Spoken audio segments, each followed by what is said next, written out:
is where the fun begins.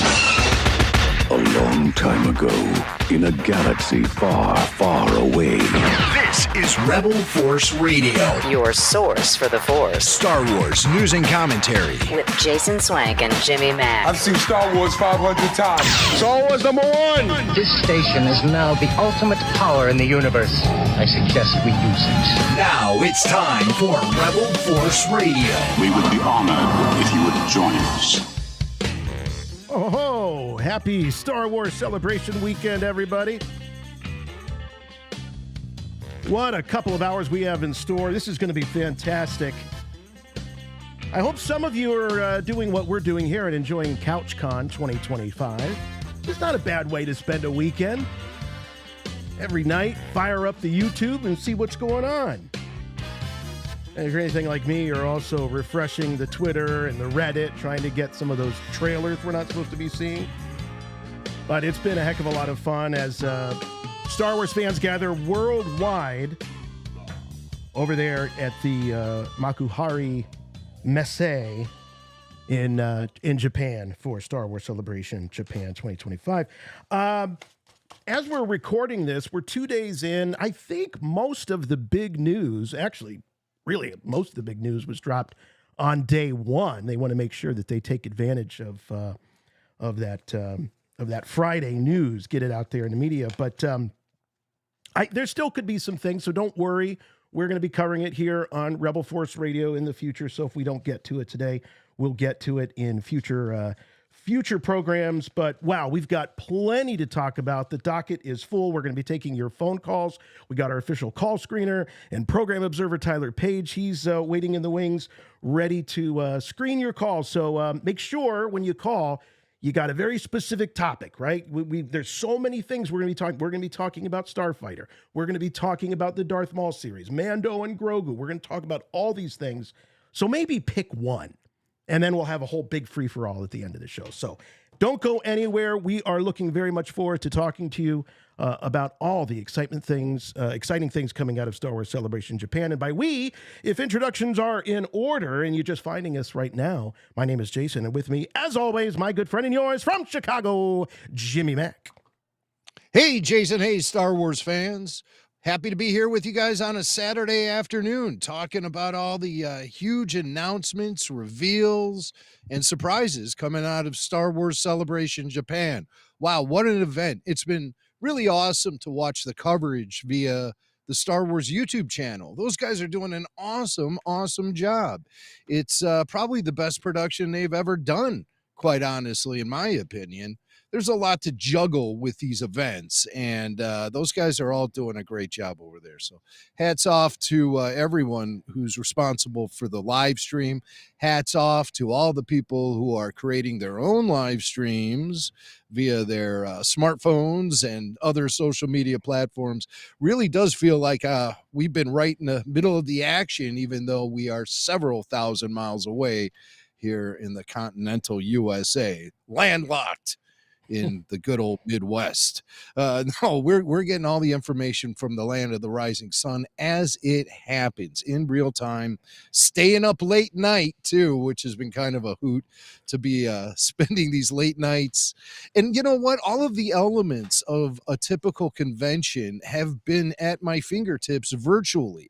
The camaraderie with you, Jason, and FJ and Kyle, as we probably set an all-time world record for Jedi Council tweets to each other over the last 48 hours. I stepped away from my phone for about 20 minutes. I come back and there's like 17 unread messages. But it's been a blast. It's been so much fun. Yeah, and a lot of RFR listeners, friends of the show, are out there at the convention center. They've all been checking in. Barry Harmon from the Babu Freaks, he's been keeping me up to date with all the breaking news as it happens in real time. If I'm not seeing it on the stream itself, I'm getting it in real time from Barry and from some other RFR listeners.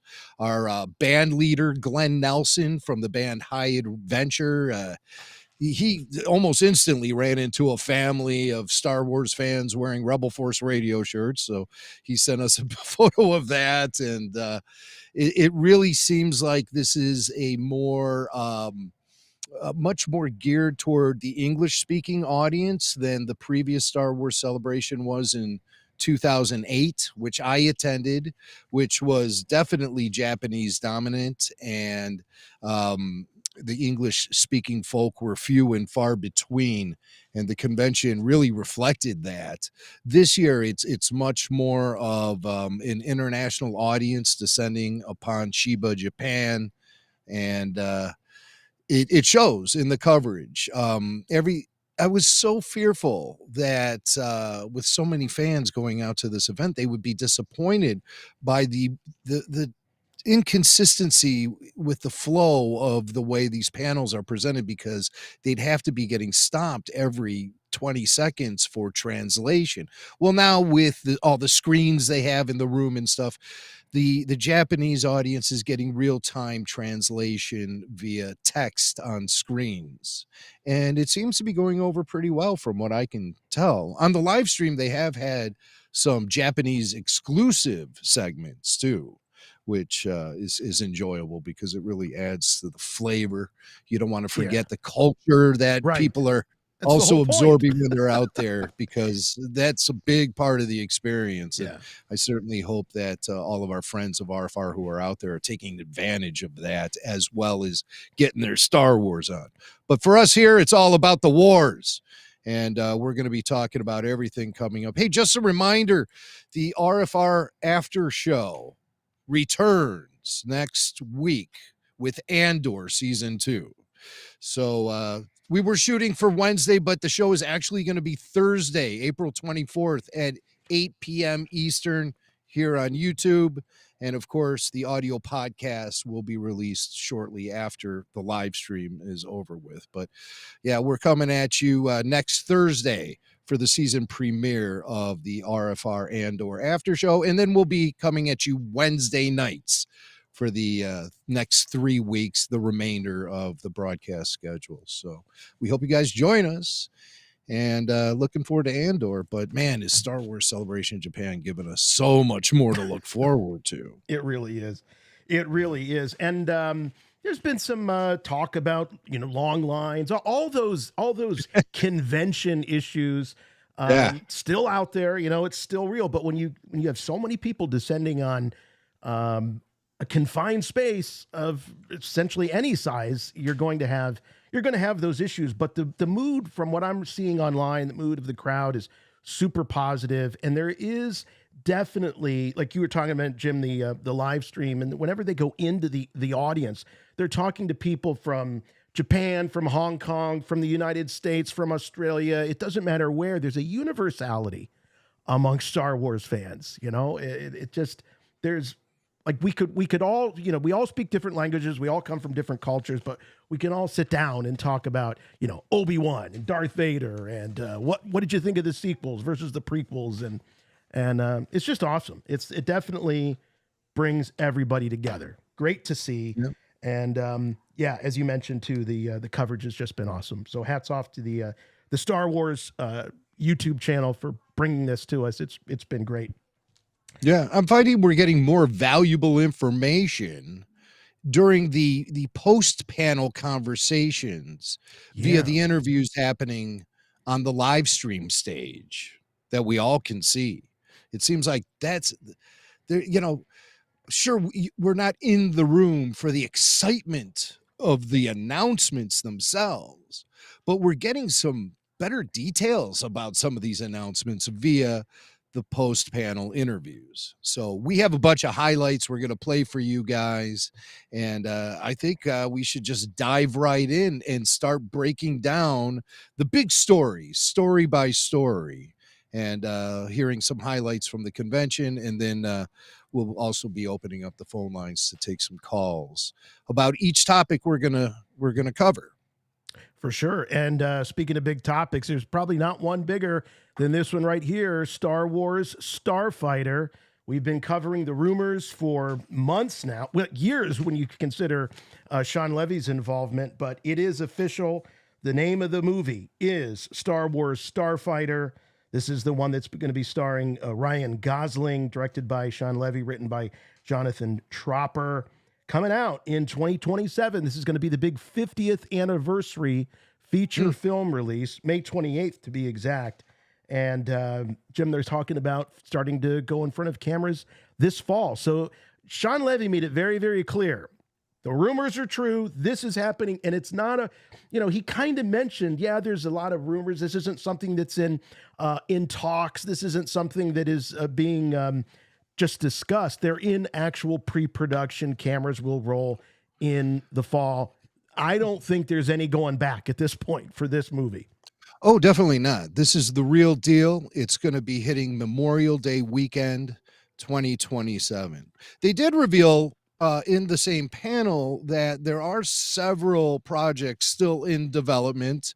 The Daisy Ridley film, the James Mangold Dawn of the Jedi film, whatever Taika Waititi's got bouncing around in his crazy head is still on the table, along with a full-on trilogy from Simon Kinberg.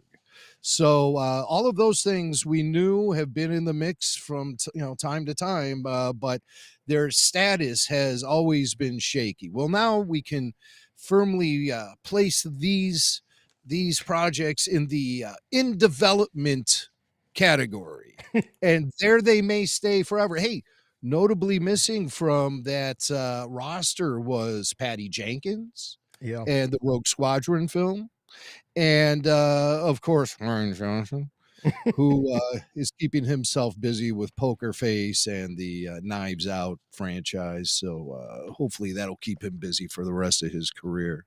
Talented guy. I just don't think the right creative mind to be working on Star Wars. And I'm in good company with that assessment as well. So Jason, you brought up Sean Levy here in our first highlights. He reveals some info about Starfighter. He talks about some of the things you mentioned, and maybe a little more info. The movie is a new adventure. It's new characters. It takes place in a new period of time after the Battle of Exegol, after Episode 9. And so there's so many opportunities to tell a Star Wars story that has all the heart and action and fun of Star Wars, but to do it in ways that are new and original. And so that starship, that peak of that starship is just one example of the design of a world that we haven't seen on screen. Here's the news. We're not in development. We all know development takes time. We all read about things in development. We're not in development. We're in pre-production. We're shooting. Oh, all right. We're shooting. All right. Yeah, so we're going to start shooting this fall to come out May 27th, 27. Yep, there it is. All the info you need about Starfighter. It's the real deal. When you're coming out there dropping dates, you have a shooting schedule lined up. You have Ryan Gosling sitting right next to you. Yeah. Oh, and by the way, does this need to be promoted all over the internet by using pictures of Ryan Gosling as Ken? Does that really need to be happening? I see these big Star Wars headlines, and then I see a picture of Ken. I don't want that. At least take a shot of him from Blade Runner 2049 or something cool.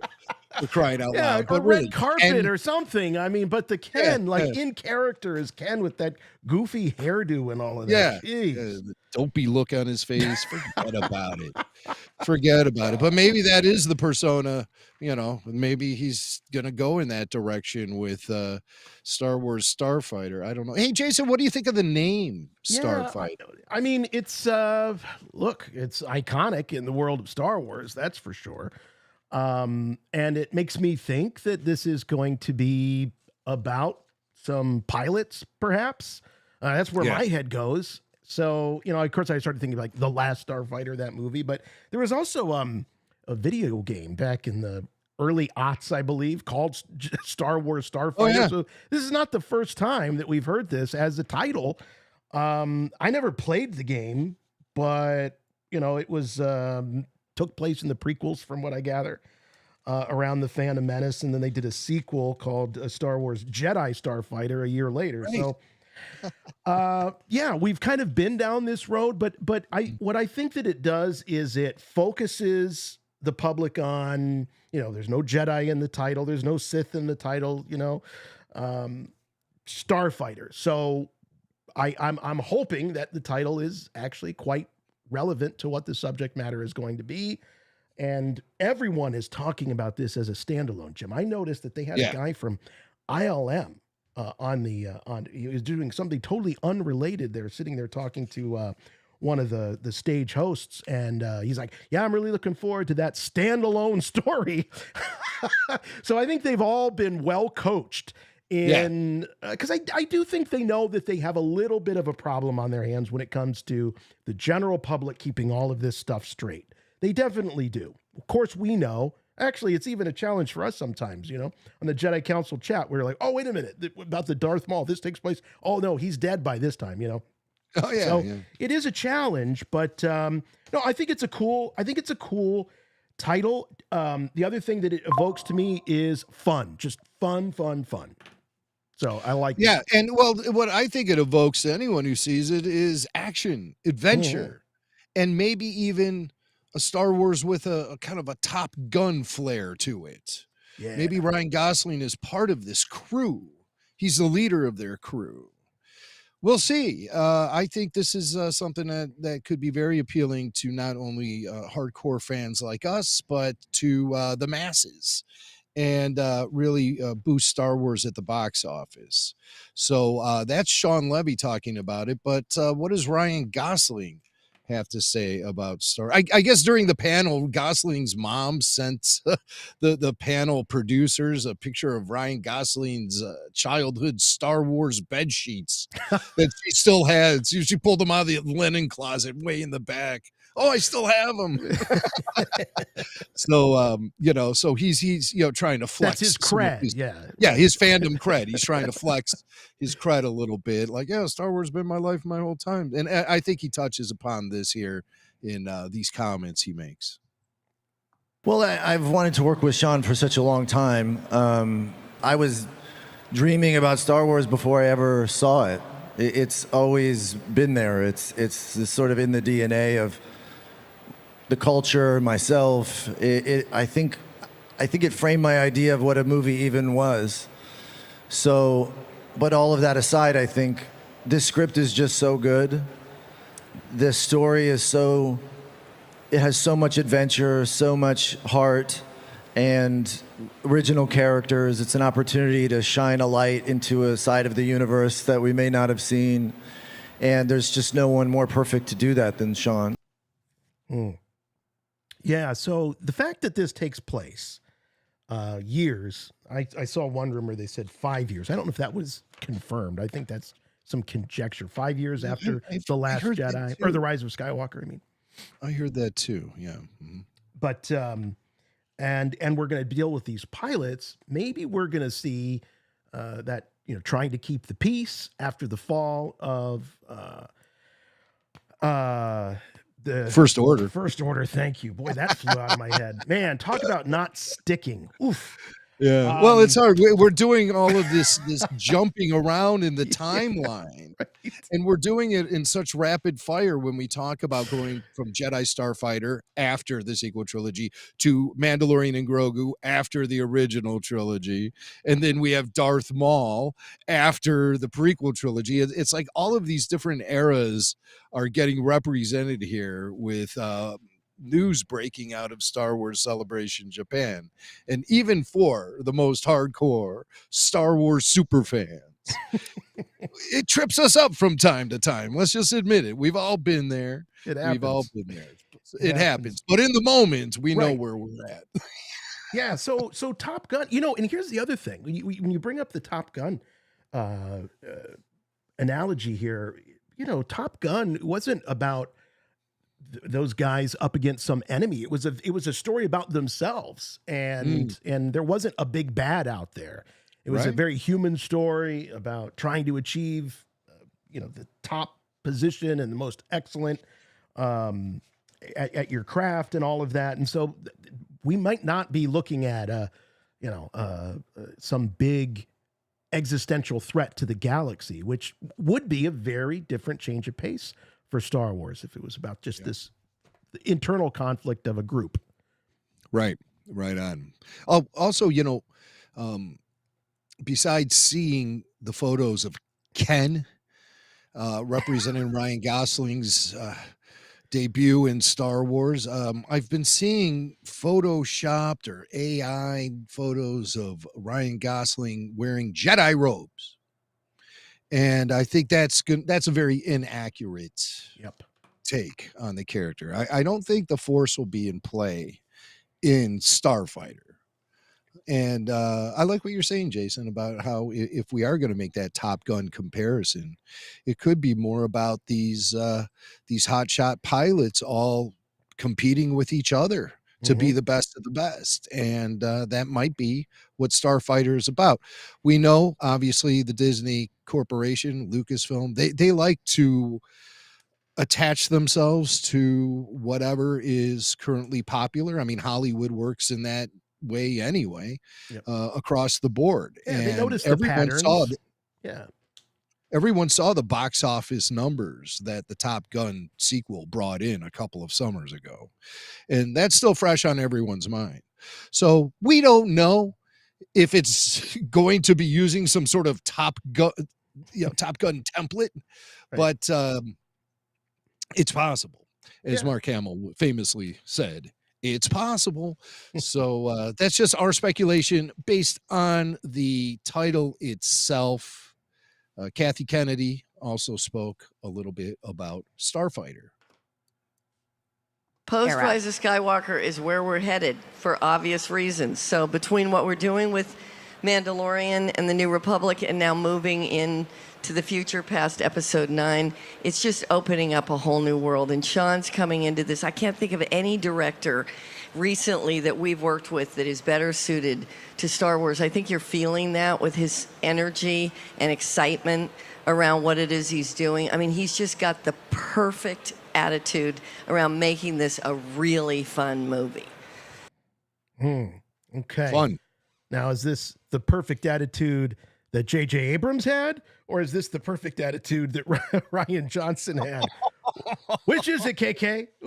It's the same statement that she'd been making about all these filmmakers for years. Just filling the blank. Perfect. Nobody more perfect than this guy. Hey, I'll tell you though. I thought Kathy looked fantastic. I don't know if it was the lighting or what, but she certainly did not look like she's been around for 70 something years. No, she looks good. Fantastic. She definitely takes care of herself. That's for sure. And yeah, she sure does. So hats off to her for that. But she seems legit excited and gosh, so does Sean Levy. And he does have a lot of enthusiasm for this. And I think that his cheerleading about, he knows what the fans are thinking. He can't be immune to that stuff. We're all taking this with a grain of salt. He's like, no, this is real. This is happening. But Jim, they have got themselves into a position where even bringing Ryan Gosling out on stage, that's not enough to convince Star Wars fans that it's really happening. They did this with Daisy Ridley. They've done it with others. The fancy logo, it's not real until we see a trailer or a sizzle. And but man, like I said, it's going to be really hard. I don't anticipate them moving backwards on this. They know they have to have something in the cinemas for Memorial Day weekend in 2027 for that 50th anniversary. They've got to for sure. And they're probably taking the safest route possible with Sean Levy, who is a guy who's building a career as sort of a franchise go-to guy. Stranger Things, Marvel, and now Star Wars. So we'll see how it works out for him. He seems to be pretty confident. He seems to have the right attitude going in, regardless. I'm not saying this just because Kathy said it either, but I mean, I'm just, judging his overall attitude from what I saw over the last couple of days of him on screen and talking Star Wars, and I like it. I like that Kathy is saying that it's going to be a fun movie. None of these aging, self-loathing Jedi who live as hermits. I mean, it's the self-loathing thing is. I hope that trend has come to an end. I don't think fans like it.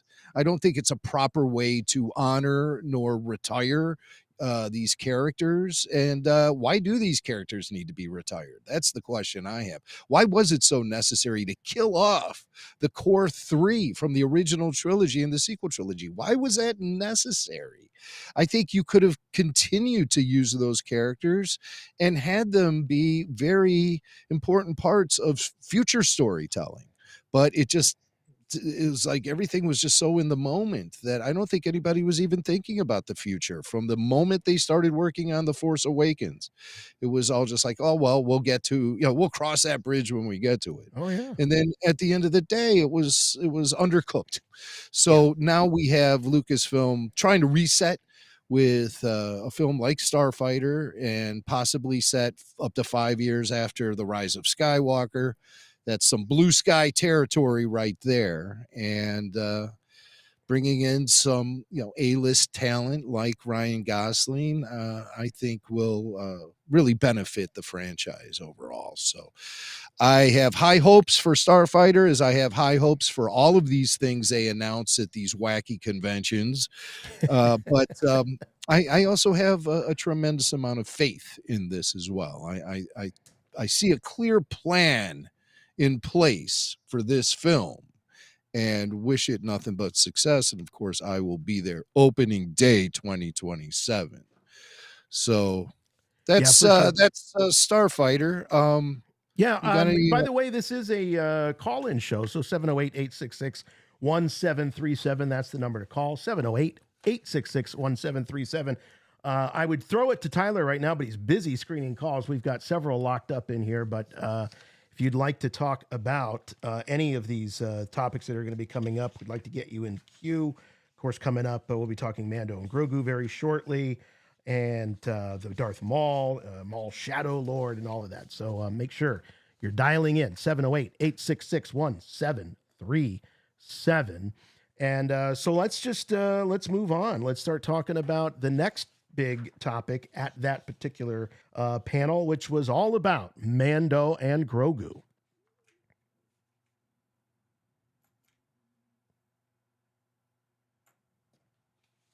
And it looks like maybe we're frozen. Maybe we got bumped offline. Definitely. Oh, all right. We're having some problems with the stream. So if you're still with us,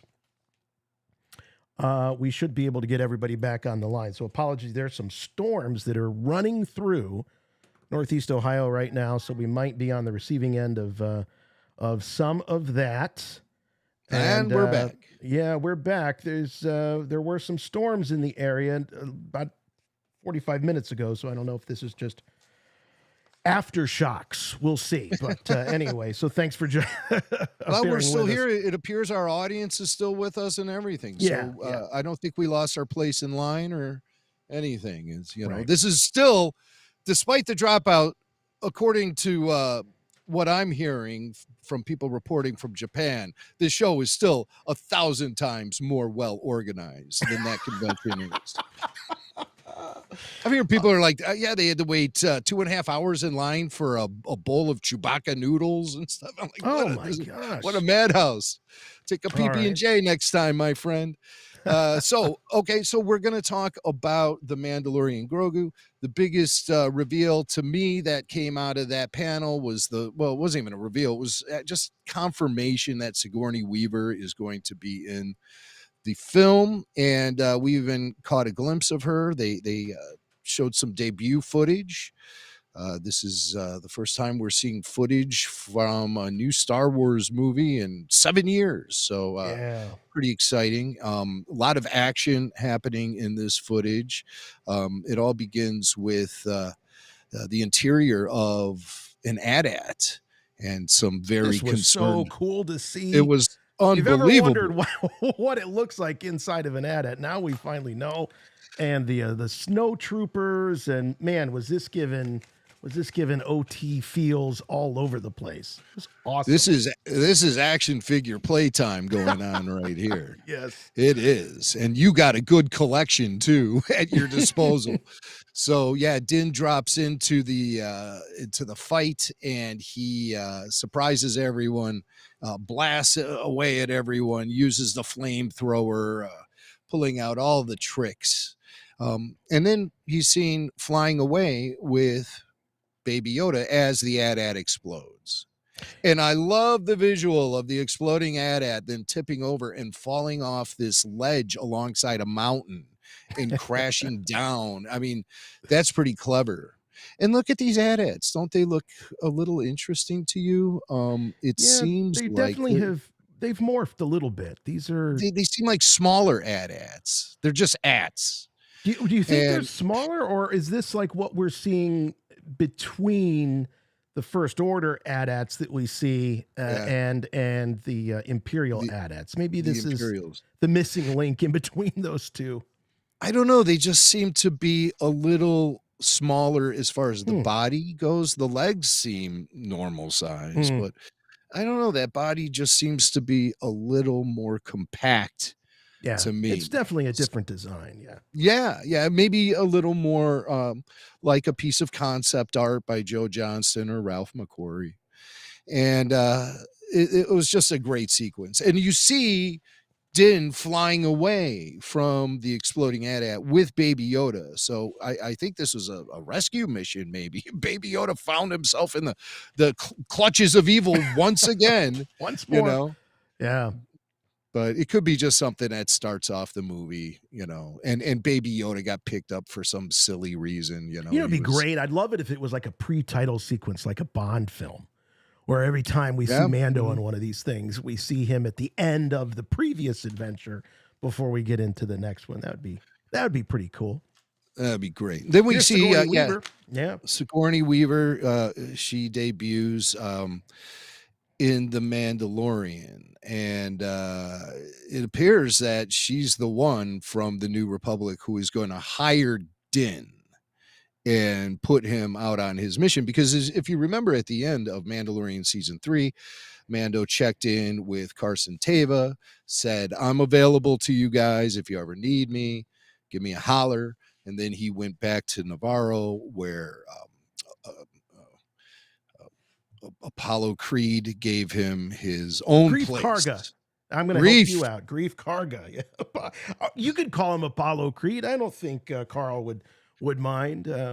But yeah, Creed Karga and Apollo Karga. Yeah. So he gave Din his own place there out in the country, and Din was just kicking back and relaxing. But it appears that the vacation is over, and he's being called into service here. And some comedy, a bowl of candy on the table, Baby Yoda reaching out with the Force, pulling on the bowl as Sigourney Weaver rapidly grabs it and gives him a look.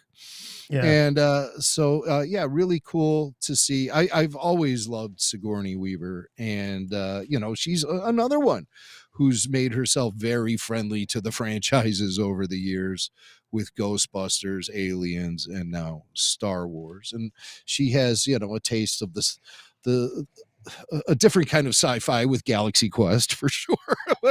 Let's not forget Galaxy Quest. Yeah. Well, I was thinking they brought it up when she was out there. I think Carboni mentioned Galaxy Quest, and I completely forgot actually that she was in that movie. But there's got to be a little bit of art imitating life, as here she is now at a convention. I don't think she may have done a few con appearances, very limited. I know she does some signings here and there, but that Galaxy Quest definitely probably prepped her for her appearance at Star Wars Celebration.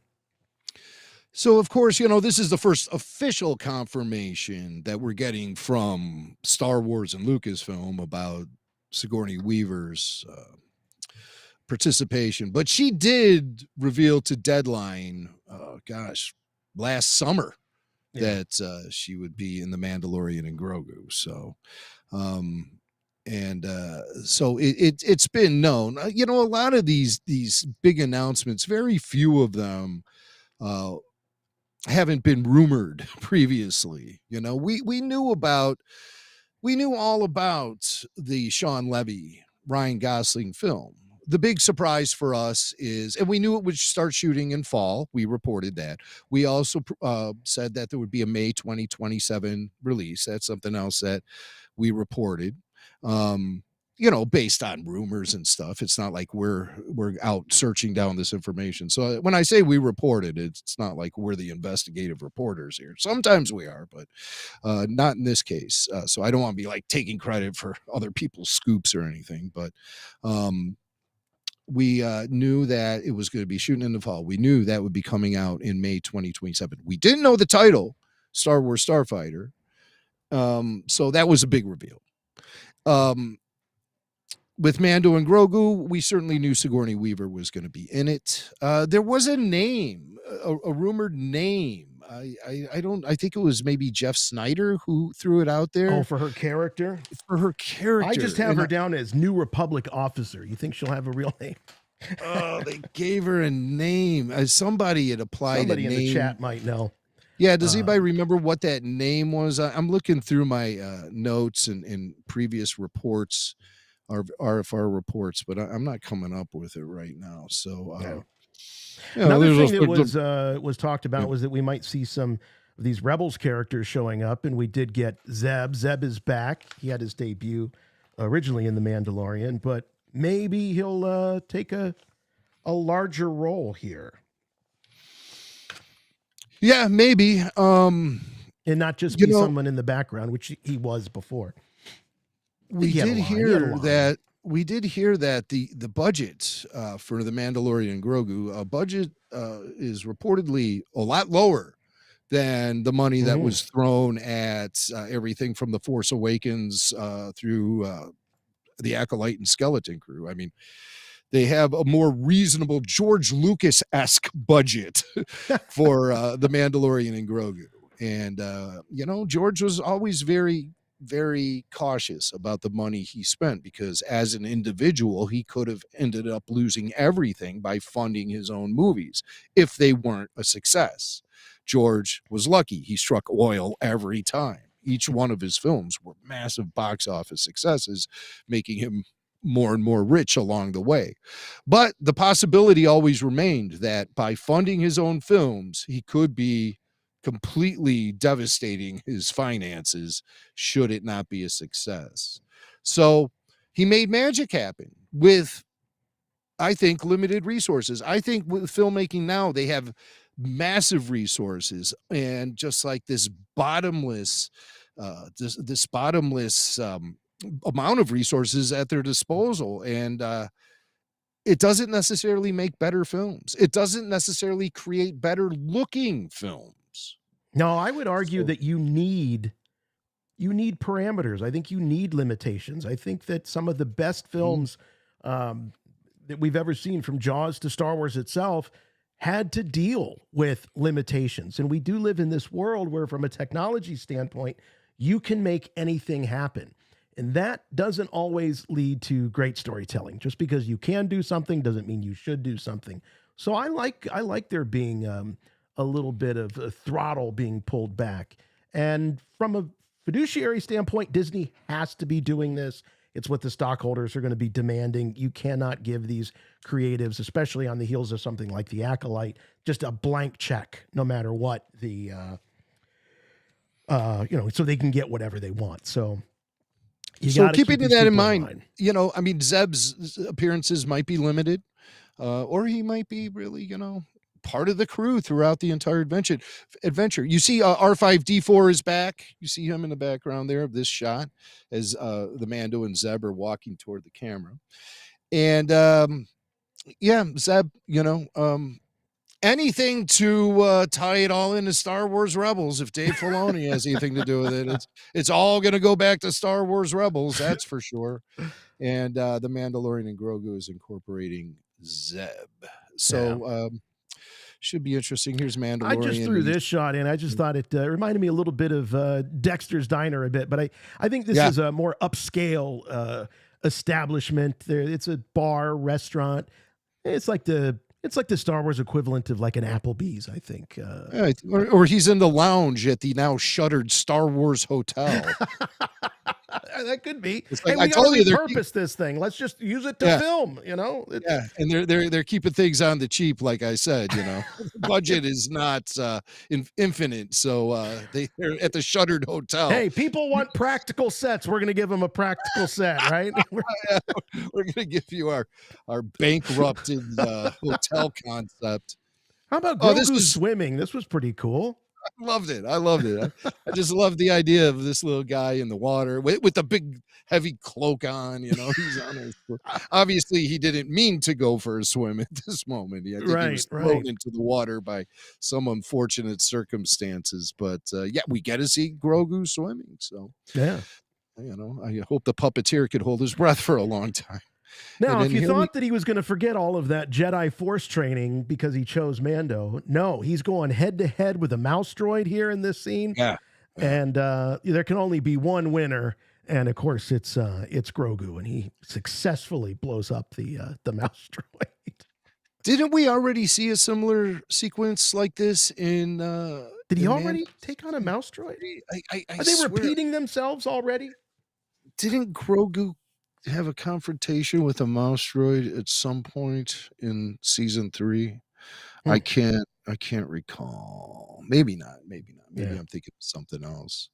Maybe I'm thinking of like a Bad Batch episode that has nothing to do with this.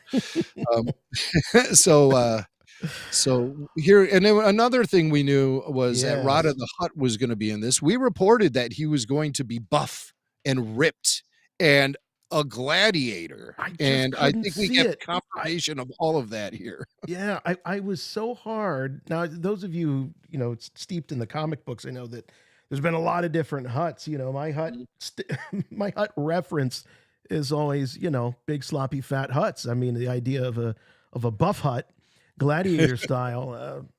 But here it is, and I got to say, from this limited view, it looks pretty cool. It looks real cool. Yeah, not bad, not bad. You know, he's got the ab muscles, which is incredible to think of a slug with a six-pack, you know. Right. It's incredible. Yeah, Grogu's enjoying it. I think they're at the gladiator games here, and he's got some snacks. Yeah. Oh, is this that popcorn that's in Star Wars now? Oh, the Bad Batch popcorn? Bad Batch. Yeah, Bad Batch popcorn. Might be. Mantel mix. Yeah, it could be. But yeah, we see Rada the Hutt. He's all grown up. Yeah, he's all grown up. I'd like to see Ahsoka put him in a backpack now and call him Stinky. I don't think that's happening anymore. Those days are over with, Snips. Those days are over. Yeah. We actually do. Let's see. Do we have some? We have some comments from on this one here. You're talking to me? I thought you were going to open up the phone line. No. I can do that unless you want to go to Pedro and Sigourney and all that. We do have a call we could take about Mando and Grogu. Why not? And then we'll hear from some of the stars and creatives for the Mando and Grogu. All right. Well, let's start off with someone no stranger to our live streams here. We got our buddy Blake. Wow, Blake wants to sound off. Yes, Kid Blake. It's time for Blake's Take. Blake, how you doing, bud? Hey, Chut. I'm doing good. How about you guys? Good. Oh, do you hear that? There's a little more bass in Is there? Blake's voice. I think a little bit. You still have the essence of Kid Blake, so never grow up. We don't ever want you to grow up. We want you to sleep in a sock drawer so that stunts your growth and stay young forever. So, Blake, you want to talk about Mando and Grogu? Yeah, so I was like, I saw the trailer I'm probably not supposed to. I don't think any of us were supposed to. But now I'm hearing the bass. Now I'm hearing I'm hearing a little deeper voice out of you, Blake. Awesome. All right, go ahead. Start there. from the beginning. Start all over again, Kid Blake, because I was talking over you, and I apologize for that. Well, see, I saw the trailer. None of us were supposed to, besides if we went to Celebration. And it looks like it's going to be a good movie. It looks climatic. Mm-hmm. I get that's not going to be like the final product, that there's some still little CGI and stuff they have to work on probably. But it looks like it's ready to be released, even though we still have to wait till next year. It looks like it's going to be really good. Like, we get to see the inside of an AT-AT. Somehow the Razor Crest is back. I have questions about that. How did you get the Razor Crest back? I think Hasbro might have had something to do with that decision. I don't want to speculate here, but so many people backed that Hasbro crowdfund project of the Razor Crest, and then within a couple of months of them shelling out the money, they destroyed it on the show. But it is back. It is back, and I'm glad. I liked the Starfighter, the Naboo Starfighter that they were in. That was fun. But it's not a home. It's not a home. They got their they got their little Winnebago they can take on the road. Yeah, I see. It felt like they blew up the Razor Crest, right? And then they gave him a Starfighter. Yeah, Pelly got him that Starfighter. Like a toy, like a toy grab thing or something. I don't think it was a toy grab. They could make more toys. Okay, it could have been a bit of a toy grab, but what I like to think is, Pelly, that might have been, because if I remember right, Mando wanted another ship like the Razor Crest, and Pelly couldn't find one. She found him the Naboo Starfighter, and blinged it out for Mando. But I like to think that she still had her eye open, and eventually she found one. It was in good condition. Is it an impound lot? And then she called up Mando and said, "Come and get it." Maybe, or maybe the rebels gave him it when he joins them to help them out. Maybe they get him a Razor Crest as him being helping them out. Yeah, he gets a Razor Crest. He's like, "I have one demand." Like Sharecraft. Yeah, right. You want Beskar? No, just another Razor Crest. Just through my eyes, it doesn't appear to me like the Razor Crest is anywhere close to being like the Cadillac of Star Wars starships. You know what I mean? It doesn't have much in terms of luxury. It doesn't have much in terms of firepower, even compared to some other ships. I just am curious. It must be sort of like Han Solo's relationship with the Millennium Falcon. Jim, you don't seem to have much of an attachment to the Razor Crest. Well, I did, support the HasLab thing, so that's got to mean something. I'm out $500. I like it $500 worth. Okay, but whenever I do remember when everybody was really crying about the destruction of it, you were like, it's not like it's the Millennium Falcon here. But that comes out of my years of watching Star Trek movies and seeing the Enterprise get trashed a couple of times. I always know there's going to be another one. Yeah. What does Qui-Gon say? There's always a bigger fish. Yeah. So there's always another Razor Crest. But this one will be I like the Razor Crest just fine. I think it's got a lot of personality, like the Millennium Falcon. I like the fact that it contains the first Star Wars bathroom we've ever seen. In live action at least. Little things like that. I love how he stacks up the carbonite blocks of the bounties that he's captured in there, and all the fun. Lined up, No, I got a bit of, I think I like it a lot. I really enjoy all the sequences with Grogu and Din in the cockpit, and he's pulling the little knob off of the shift, the gear shift and all that. That's fun stuff. The ship has a lot of personality. And I am disappointed it was destroyed. He got that cool N1 Starfighter that he rebuilt, but that's just not the same. That really isn't. And so maybe I was a little, I don't know, dismissive when the Razor Crest got originally destroyed, but I think it's time to bring it back. I actually do miss it. I do miss it. You know, this could have been also just, they might have just gone back to the drawing board, or not to the drawing board, but back to the beginning of, they wanted to bring in all the elements that made Mandalorian so insanely popular that first time out, and giving him that ship. And also, when you think about the money and the cost savings, I remember reading about Star Trek II, The Wrath of Khan, since you brought that up, and since so much of the action takes place on the ship, they were able to save a lot of money because they can put the characters on the ship. So it's possible that maybe we will see several sequences with them on the ship that will actually serve them in the future. So could be a practical reason. I hope so. And if they're smart, they'll give them a Razor Crest built out of Beskar. Then it can never get destroyed. That's what I would do. Future proofing for sure. It's a lot of Beskar, my friend. But, all right, Blake. Well, thanks a lot for calling, buddy. Appreciate it. Thank you. Make sure you continue to listen and join us next week for the Andor after show. Okay. All right. Yeah. All right. Take care, pal. He'll be back. Blake will be back. Yeah. He doesn't sound too pumped up for that old Andor after show. I don't know.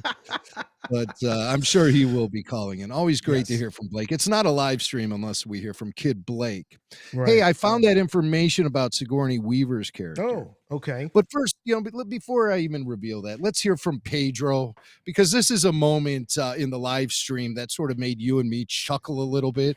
Pedro's just started talking a big game for the Mando film. I mean, like really shooting for the stars. And Dave Filoni was clearly nervous with this kind of big balling that Pedro was doing. Let's hear this sequence here. It's really funny. Everyone has complete faith, as they should, in these guys to make it one of the best adventures we've seen since the first Star Wars movies were introduced to the world. Whoa. That's quite a promise. I love it. So now you look nervous. Get back to work. Yeah, everything's fine here. Situation normal. Well, he hears a big, that bold claim, and look. We didn't think that anything could make as big of a splash as Baby Yoda did when Mandalorian debuted. So I think Mandalorian was bigger in terms of popular culture and bringing new attention onto Star Wars than any of us imagined it could be. So who knows? Will it make us forget how it felt to be in the theaters in the late 70s, early 80s, or even for the prequel kids in the late 90s and early aughts? I don't know. We'll see, but certainly will be great to have it on the big screen. That's for sure. Can we talk about Pedro's outfit, though? I mean, this was. I got to tell you, man, I love Pedro, but sometimes these celebs, and I'm sure this was not his choice. I'm sure he has someone on the payroll that dresses him, as a lot of these big, and he is now a real A-lister, Pedro Pascal, no doubt about it. His star has risen. Oh yeah, fashion consultant. Yeah. So he's got a bit of a, I don't know if you call it a puffy shirt. It's very blousy striped shirt with black. The shirt is fine, Swank. The shirt is fine. Let's get to the black dress pants that have been turned into shorts and the rubber galoshes that go up to the knees. The wading boots. Yeah. What were they expecting floods there in Japan? What was he going out never into know, a tsunami. Into the fields? What was going? He's expecting a tsunami to hit or something. Pedro comes prepared. That's why they call him Prepared Pedro. But even Filoni kind of gave him a little dig that, he did. What about the boots? And Pedro's just like, whatever, guy. These boots are worth more than your house. Is probably what Pedro's thinking. So yeah, now I Yeah, saw ripped some off. I saw some internet outlets giving Pedro high praise for his fashionable sense and Oh. stuff. I just thought he looked like All a right, you flippin' try showing up to your job tomorrow looking like that. All right, I Oh, defy geez. anybody. Try showing up in my neighborhood and see what happens. It ain't gonna be pretty, man. It ain't gonna be pretty. So, but you know, he's Pedro Pascal. He can do whatever he wants. He Right. really is an A-lister. He's sitting on top of the world, and it was the Mandalorian that really kind of thrust him into the mainstream, and that was his big his big entrance to the mainstream. You know, I know he was doing other things like Narcos and Game of Thrones and whatnot, but it was really the Mandalorian that made Pedro Pascal a household name. And he's had nothing but success ever since, and he seems like just a really great guy. So I wish nothing but best of luck to Pedro Pascal. They even showed a picture of him on the set in complete Mando armor and helmet and everything. So he's going to be doing more than just offering his vocal talents. There are actually going to be shots featuring Pedro in the full armor and helmet. He did mention, though, the first time he put that helmet on, he couldn't see a damn thing out of it. And I don't think much has changed since then. So I'm sure there were people standing by, you know, a lot of mattresses set up around the set in case he falls down, because you know he is an A-lister. He did give Brendan Wayne and Lateef the needed shout outs, which I'm That's glad right. that he did That's that. right. Yes. That's right. Now, see, Swank loves Brandon Wayne. I'm Team Lateef. You know, I like my Mandalorians with dreads. That's what I like. I really like Lateef. So Sigourney Weaver, of course, we mentioned, you know, she got her big official announcement as a member of the Mandalorian Grogu cast. I did do my quick research. The name that's rumored for her is Colonel Bishop. Colonel Bishop. Now I remember, because right. they took it from the Alien films, you know, From Bishop was a Alien, character, Lance Henriksen's yeah, character, right. it was named Bishop in the original Alien. So we have Sigourney Weaver. She's talking about her character for the first time ever. Well, there's a lot of opportunity. Sorry about that. This is the right one. Everyone. Try that one. She came up. She's a fighter pilot. She's Okay. still a pilot, and she's, you know, she came up in the rebellion, and now she's trying to protect the New Republic, and I believe is completely committed to what she does. Has had the good sense to hire Mandalorian and this sidekick, and you know, this is. I'm going to find out if they're as good as they say. Hey, all right. I think So, yeah. she brings that there's a grandeur about her. The word's gravitas. It gets overused, but I think that she just brings a certain level of professionalism, and I mean, she's Sigourney Weaver. I think, despite the fact that, yeah, she's hopped around these different franchises, but there's a reason for that. And here's the other thing that I love is that it sort of borrows that, you know, that Mando came out of that love of movies from like the 70s and 80s, and TV shows, I should say, from the 70s and 80s. So to use an icon like Sigourney Weaver, who really came to fame in that period of time, that's also kind of cool. You know, Stranger Things does that a lot, where because it's a love letter to the 80s, they'll use guest stars that are from major things that happened in the 80s, like Sean Astin and stuff like that. So I like it. I think it makes a lot of sense. Yeah, she's so charming. She's so damn charming. I just was taken by her throughout the entire interview. It's not like this is our introduction to Sigourney Weaver. She's been around forever, but there's just something about her being placed into the Star Wars franchise that I think is really awesome. So I'm looking forward to seeing her in The Mandalorian and Grogu for sure. Colonel Bishop, we'll find out. The cool thing is they did provide us some imagery of her wearing an X-Wing pilot uniform, which is cool. Indicates that she'll be seeing some action, perhaps in the cockpit of her own X-Wing. We'll find out. But it doesn't seem like she's just going to be a desk jockey in this film, which is pretty much what I thought her role would be. She like M. They would come see her, she gives them their mission, and off they go. But it looks like she's gonna, her character is gonna get her hands dirty as well. So I'm looking forward to that. Sigourney Weaver in an X-Wing cockpit, forget about it. Sign me up. So we got Jon Favreau, of course, the Favs, the man behind The Mandalorian, the big boss, the director of the film. And he discussed a little bit about the benefits of shooting a Star Wars film as opposed to shooting a streaming series, how he's happy to be back in the director's chair, and ways that they are preparing the film for IMAX screening. So that's going to be cool to see The Mandalorian in IMAX. That's something we can't do courtesy of Disney Plus at home. So I like to hear John talk about things behind the scenes, and here he talks about the benefits of shooting a major motion picture like The Mandalorian and Grogu. Well, there's a lot of opportunities that this affords, right? In television, as a showrunner and as a writer, that's a big part of the process. Here, I only got to direct one episode of all the seasons that we've had.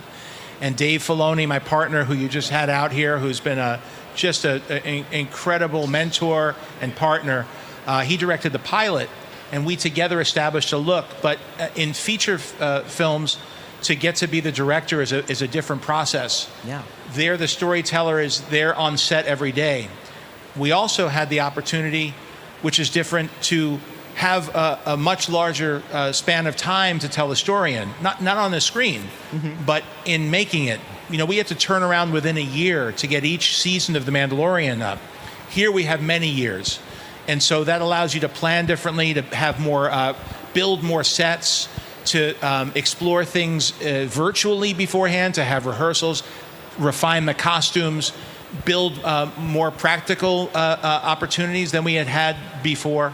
And then, of course, filling the IMAX screen. Yeah. It's traditionally, Star Wars has been, a 2:3:5 aspect ratio from its earliest days. But then for certain sequences to be able to open up fully to a tall format, and how do you fill that with all the wonderful imagery that Star Wars provides? Well, that's very interesting that he talks about how they've had years to prepare for this, when my perception was that this was a relatively last-minute decision to take what would have been perhaps season 4 of The Mandalorian and turn it into a film. But you listen to Jon Favreau, if you take it at face value, that this may have been, maybe after season 1 or after season 2, they decided that they were going to take it to the big screen. So, we do know that a lot of season 3 was the they had to dig themselves out of the fact that they weren't doing the show, the Gina Carano show. What was that? The New Republic show, Rangers of the New Republic. So they might have had to fashion season 3 to get flush some of that story out so that they would be ready for this film. There could have been aspects of this film that necessitated some of that stuff that was going to be happening in Rangers in order to get it. So maybe season 3 was the way it was because they had to make it work in terms of the continuity and get Din into a place where they knew they were going to start him off in the film. So many years to prepare, according to Jon Favreau. Yeah. If they had really concrete plans to make a Mandalorian film, they would have announced it at Star Wars Celebration 2023. But they didn't. And at that convention, John said he had season 4 of The Mandalorian already written. So I don't know about all this, years of prep time, unless this is something that, he's been developing on the side in case the opportunity would present itself to create a Mandalorian feature film.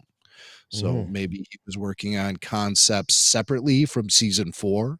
And that's why we still hear rumors that there may actually be a season 4 of The Mandalorian on Disney Plus after the release of this film, sometime after the release of this film. Not entirely sure. Or was his concepts and ideas for season 4 boiled down and restructured, streamlined to make a single story that can be told in a standalone film?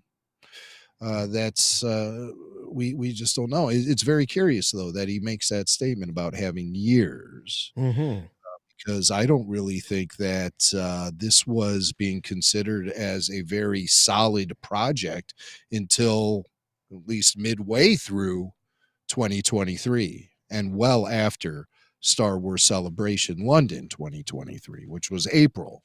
I think the decision was probably made late summer, maybe, to shift gears when it became clear that the Daisy Ridley film was not going to be ready to go in front of cameras because of all the woes they're having with developing a script for that thing. So it must be one hell of an incredible concept, because some of the best writers in Hollywood have taken a stab at it and have come up short. So we'll have to see. As far as that film, we know that it's still in the hopper. It's still in development, but they had to get something out there. You know, they're not going to just go through all of the decade of the 20s and not have a Star Wars film on screen. So they fast-tracked The Mandalorian and Grogu. They knew they already had a lot of the pieces in place as far as cast and crew, assets, props, maybe even reusing sets. It was interesting to hear John talk about building sets as well. Makes me believe that this film is not going to be completely confined to the volume, although I'm sure the volume will be used, but it's not going to be solely in the volume. There will be some practicality to some of these shooting sets and locations. So Jon Favreau, it's always great to hear from him. He's a real visionary in filmmaking, and a guy who totally knows what's going on, a guy who can get the job done. And I can't wait for his directorial debut in Star Wars feature films. I really can't. Next summer can't come along quick enough for me personally. So Mandalorian and Grogu. We got one more clip here. This is from KK, Kathy Kennedy, the head cheese. And she's talking a little bit about the Mandalorian and Grogu here. And there's something that occurs in her statements here that kind of jumped out to me and Swank. So let's give it a listen and then discuss. The great thing is, I think what John's done with this movie is, even if you haven't seen the series, you're going to have a great time with this movie, because he's introducing the characters we know, but he's also introducing new characters. So there's a chance to be dropped in just with the film. And seeing Baby Yoda up on the big screen, I got to tell you, why? It's pretty cool. Wait a minute. Did she just say Baby Yoda after years? I don't think I've ever heard Kathy refer to the character as Baby Yoda. I've never heard anyone so high up in Lucasfilm refer to the character as Baby Yoda. Favreau did so one time that I can recall, and he did so reluctantly. Because if you remember, at first, he was getting a little frosty about the whole Baby Yoda thing. Why do they call him Baby Yoda? It's not Yoda. It's a totally different character. But, you know, if it looks like a Yoda, it is a Yoda. And that, sir, was a Baby Yoda, whether you like it or not. You could call him Grogu or the child. I don't care what the hell you call him. He's Baby Yoda. And I mean, his name is in the title of the film, Kathy. So it's not The Mandalorian and Baby Yoda. Kathy Kennedy, oddly, winning big points with me by calling Grogu Baby Yoda like that, and doing so with such zeal. I mean, it was like she hit that Baby Yoda hard. She wanted everybody to know that's what I'm calling. You see him on the big screen, that Baby Yoda. We all love him. Did I mention Baby Yoda's in the movie? Just, you know, shows that maybe occasionally she puts her fingerprint on the pulse of fandom, and you know, maybe just a little bit. But like I said, she looked great and really won me over with that Baby Yoda comment. It doesn't take much. I'm an easy touch, you know, just All you say have to do is say Baby Baby Yoda and look just good. melt and- Jimmy's heart. Yeah. Well, that was that panel, and as we mentioned earlier, there were name checks for the Mangold Project, Charmin Obaid-Chinoy's Ray film, and Taika Waititi also. So those are the other ones. Was there a mention of the Filoni film? No, that's a good point to bring up. I did notice that as well. Yeah. No talk about Dave Filoni having some big tie-up event. Yeah. And when we get to some of the Ahsoka panel highlights, we can discuss that a little bit more too. I thought that was quite notable that there was not any mention of any sort of Dave Filoni thing. And as far as calling it the Charmin Obaid-Chinoy film, I'm not doing that anymore. I'm calling it the Daisy Ridley film because I don't know who the hell Charmin Obaid-Chinoy is. I know who Daisy Ridley is. The Ray film. So, the Ray film. I'm just going to call it that from now on. The new Jedi Order Ray film with Daisy Ridley and directed by, you know, who cares? I have no idea who she is. The only thing I know about her is that botched interview she gave on CNN New Year's a few years ago when they actually thought the film was going to go in front of cameras last year, and it just didn't happen. Yeah, it didn't pay off very well. And that's when she earned the name Charmin Obaid-Annoy, because she was very annoying in that interview. And I'm like, who is this person? Why is she working on Star Wars? She's a Pakistani social documentarian. And I just don't understand how she gets the cred to step into Star Wars. Now, she might create something amazing and everything, but I'm done with referring to this ever in development project is the Charmin Obaid-Chinoy film. It's the Daisy Ridley film. Let's just leave it at that, because how long is Charmin Obaid-Chinoy going to stay on board with this project? It keeps getting delayed. And take note, she hasn't taken on any other work in the downtime. No, not that I'm aware of, but and we haven't heard from her since. No, we haven't heard then, a peep from her. No appearances at these events. Yeah, I just think, you know, she's an Oscar award-winning documentarian who should probably stay in her own lane. But I don't know, you know. I mean, it's just such a mystery that they I'd like must to see her do something something in her. else before she jumps into Star Wars. That would be nice, but Well, they claim her 2 episodes of Ms. Marvel that she directed. Oh, I forgot Sealed about the deal for her to get this tentpole thing. But I mean, you're working on that show for like a month, maybe per episode as a director. They bring you in, you direct, and you leave. This is something that you have to dedicate years, and you have to run a massive set and manage thousands of people and hundreds of departments. it's like running like a little corporation when you're working on It really this. is. Yeah. And so I hope during all of this downtime, maybe she's been shadowing people like Jon Favreau on the set. That would be nice. They did that for Filoni. They had him shadowing guys like JJ and Rian Johnson and stuff on the set to try to, you know, get some of that experience there, just watching and observing. I hope they're doing the same thing with Charmin, because it's vastly different than directing a documentary. I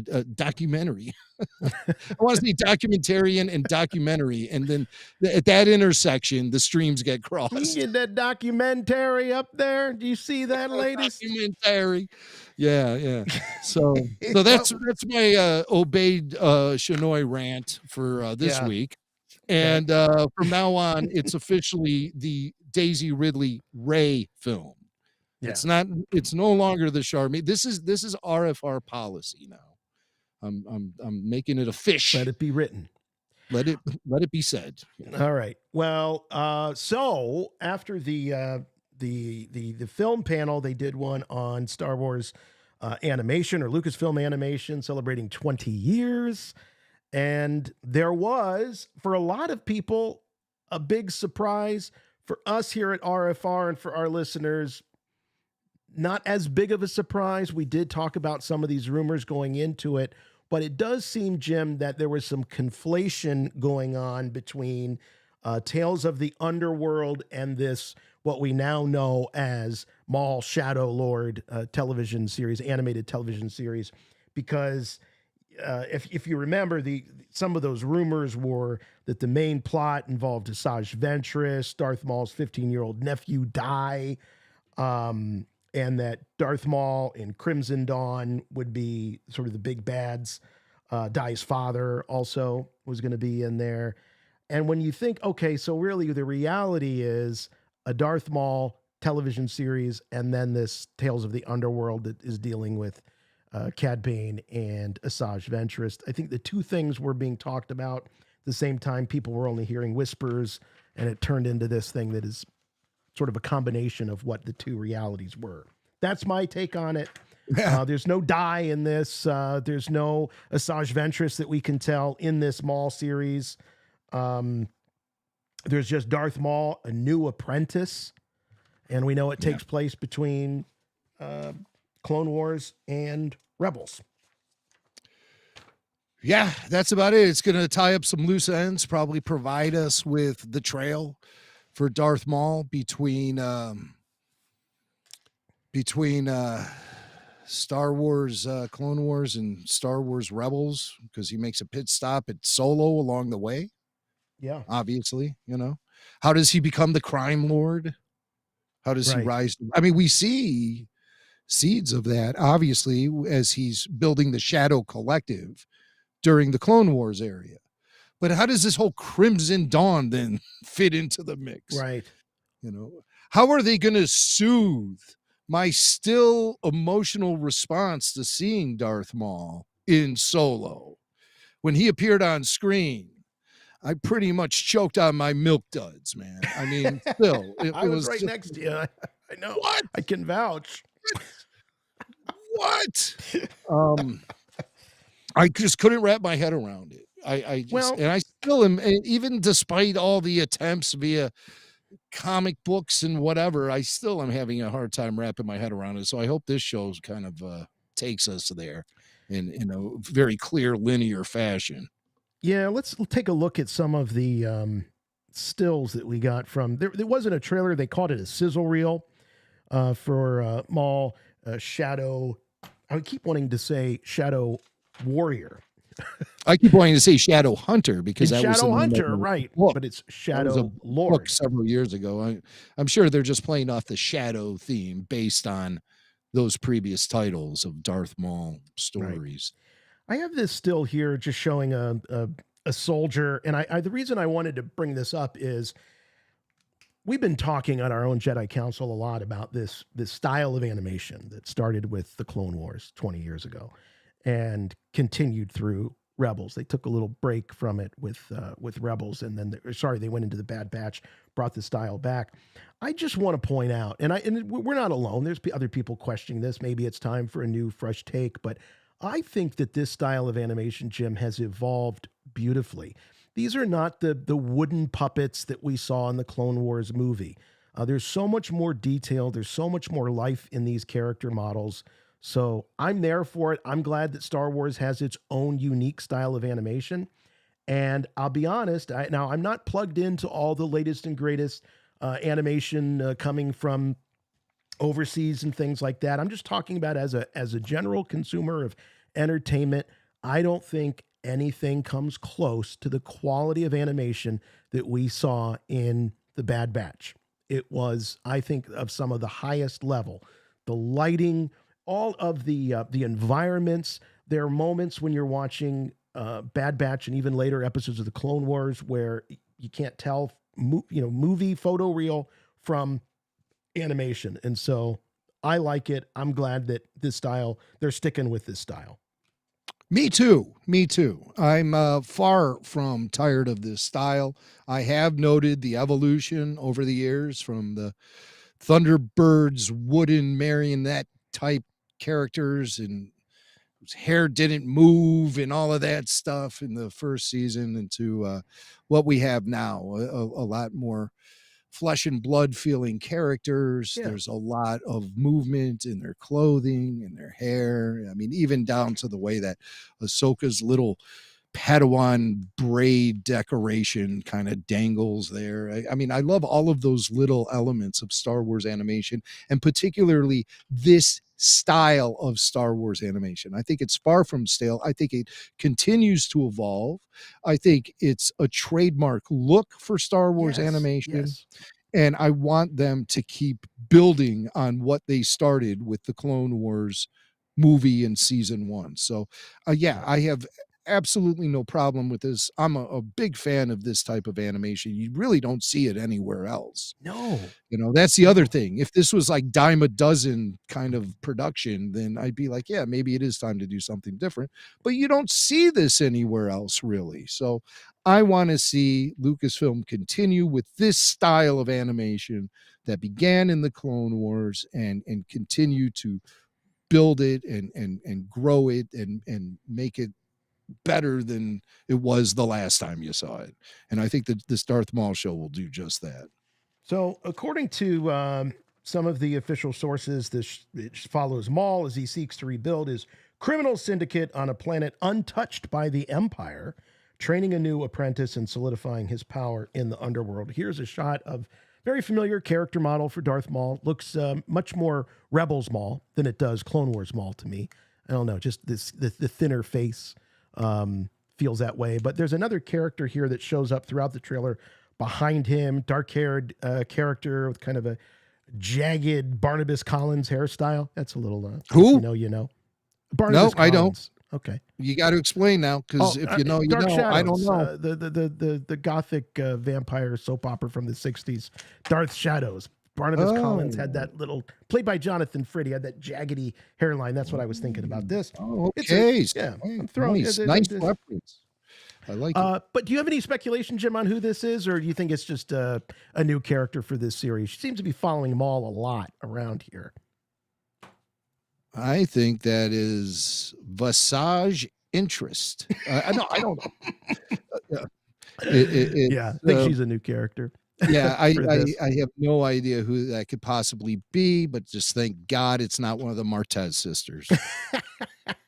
Now, talk about who this might be. One of the sequences is we see Darth Maul springing what we can only assume is a Jedi Padawan from a prison cell. Definitely, maybe not a Padawan, but definitely a Force user. But we also see her doing some saber dueling later in the trailer. So I think this is a Padawan, and she is a Twi'lek, and she is red, or at least pinkish. As George Costanza would say, she has a pinkish hue. So she's got the pinkish hue, and Jim, all of the classic Legends fans are saying, it's Darth Talon. We're finally getting Darth Talon. Yeah, she seems very tattoo curious. And I'd like to get her into the parlor and take the needle to her face right now. Yeah, Darth Talon could be, maybe. We know George was playing around with the idea of bringing Darth Talon into his concept for the Star Wars sequel trilogy.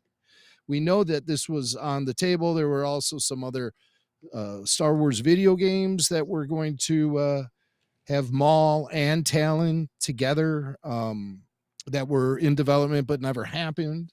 There could be some elements of Star Wars Underworld, the abandoned TV show, being brought into play here as well. But from what we understand, George was quite as well as the fan base, quite taken with Darth Talon when she debuted in the Dark Horse comic book series Star Wars Legacy back in the mid-aughts, the later aughts, maybe even in the early 2010s. It was a great comic book line, Cade Skywalker. A lot of merch was created around it. I have probably a dozen or so, maybe more, action figures from that particular comic book series. And it had a 50-issue run. And I think you can access them all on the Marvel Unlimited app nowadays. I do.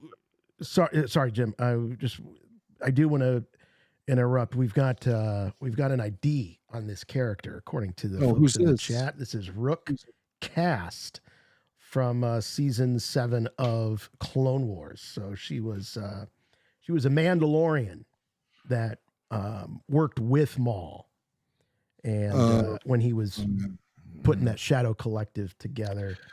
Any So- relation to Jodo cast? This is probably stuff we talked about on a round table 3 or 4 years ago. Yeah. Shadow Vanessa Collective. Marshall was the voice. Commando. She's one of those super commandos. She's a Mandalorian. And she was imprisoned by Sith on Stygian Prime. Cast and Commando Gar Saxon freed Maul and brought him to the Shadow Collective base on Zanbar. So that's a story told via the comic books, how Darth Maul escaped from. Remember, the last time we see him in the Clone Wars, he gets imprisoned by Palpatine. Right. His brother Savage Opress gets killed, and then Palpatine gives the Sith lightning to Darth Maul in a very extreme way, and he gets imprisoned. His story is then told about how he escapes from prison. It's told via a Dark Horse comic book series. And apparently the series was based on actual screenplays written for the Clone Wars. So it's almost canon. It's like canon as you can get. It was a series called Son of Dathomir. And the first issue of that miniseries opens with that sequence with Rook Cast and Gar Saxon rescuing Darth Maul. So maybe this will come into play in the Darth Maul animated series. I really think they should fill in that blank. I don't think something as important of a situation happening to a character and a character's destiny should be just regulated to a comic book story. And if a screenplay was already written, maybe it's going to be restructured for the Darth Maul show and retold with, or even just a flashback, something that shows how this Rook Cast character has earned the right to stand at Darth Maul's side to begin with. And then, of course, explain the all-important question. How did he escape Palpatine's clutches? So we have to see that in some way. I hope so. I would hate for that just to be another thread. Well, I guess, they milk the Darth Maul character quite often.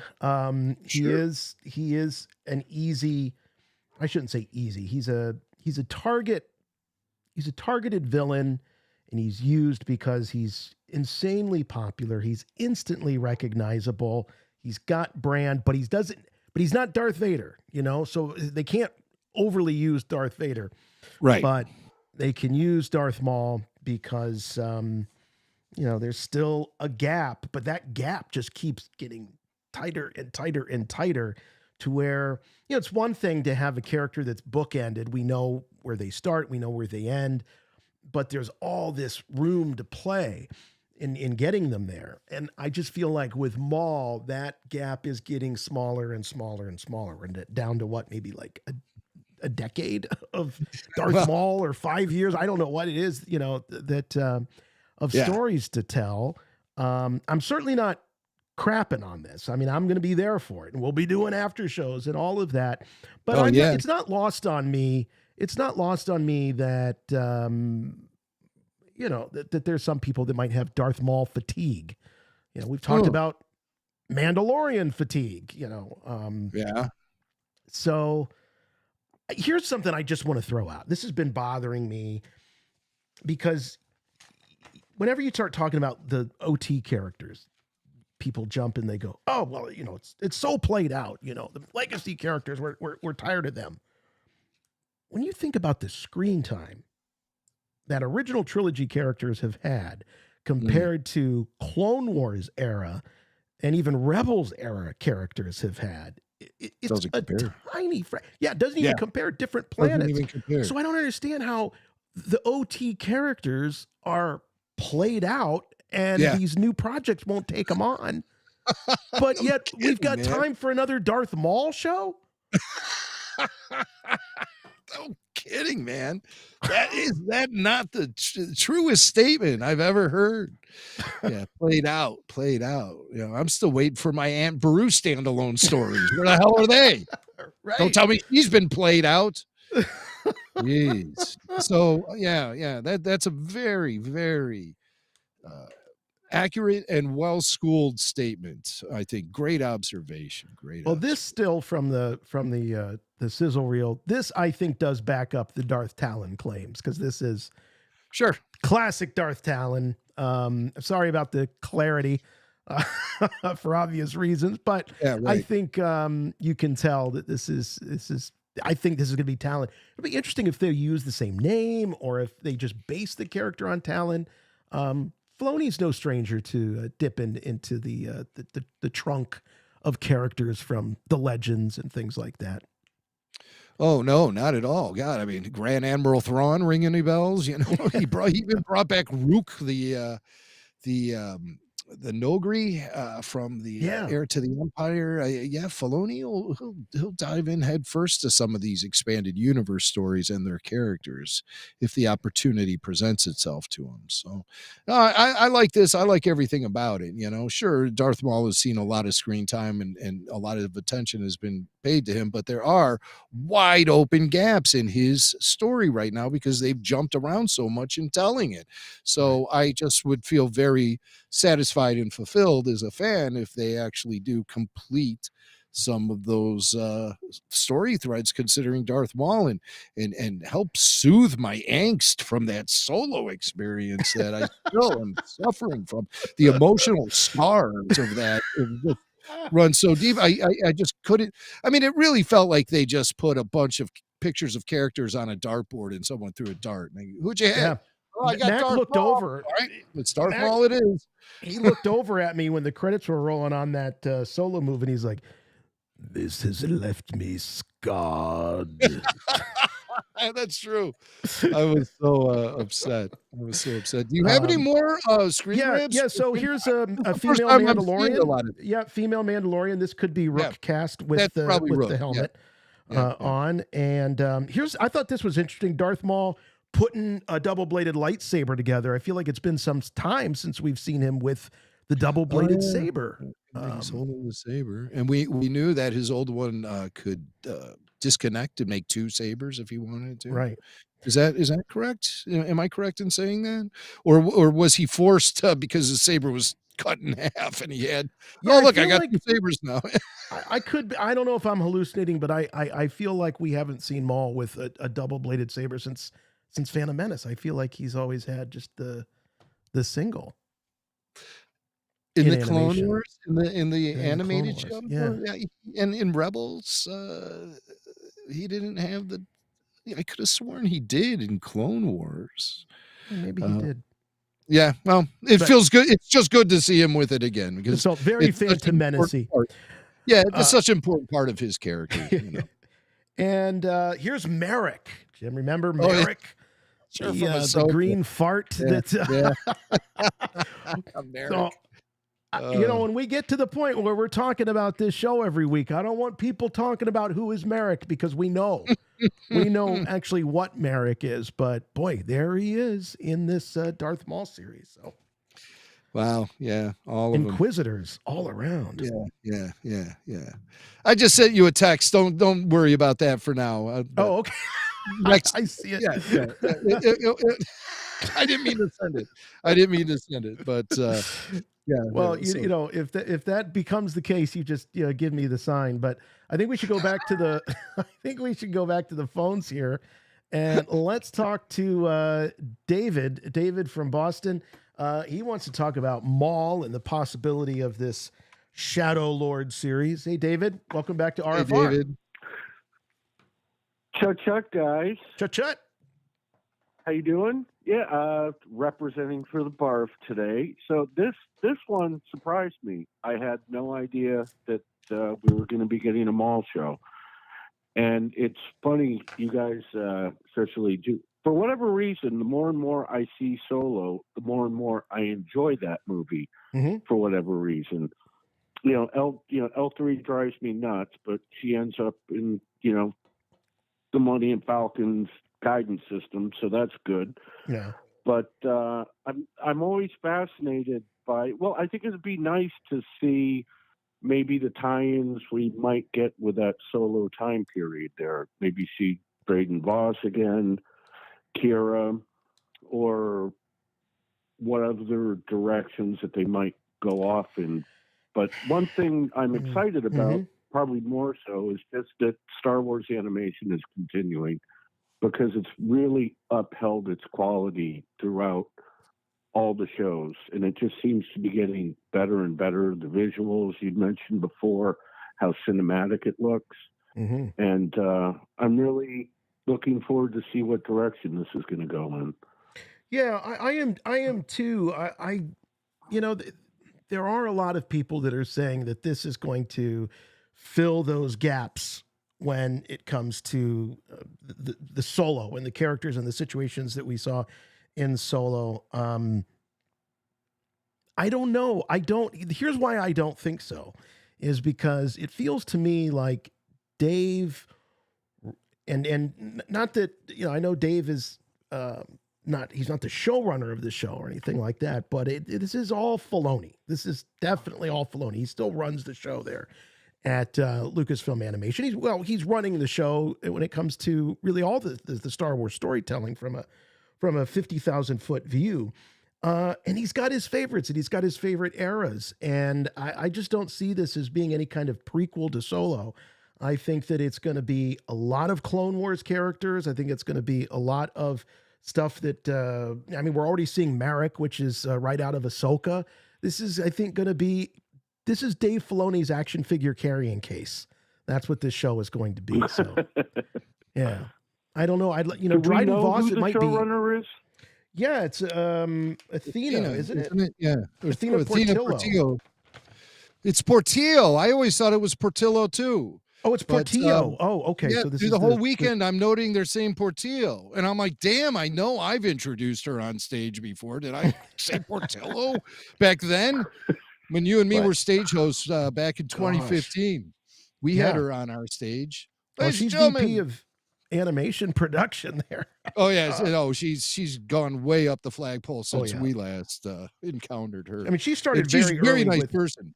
In 2008 with Clone Wars, and she's been involved in pretty much everything that they've done.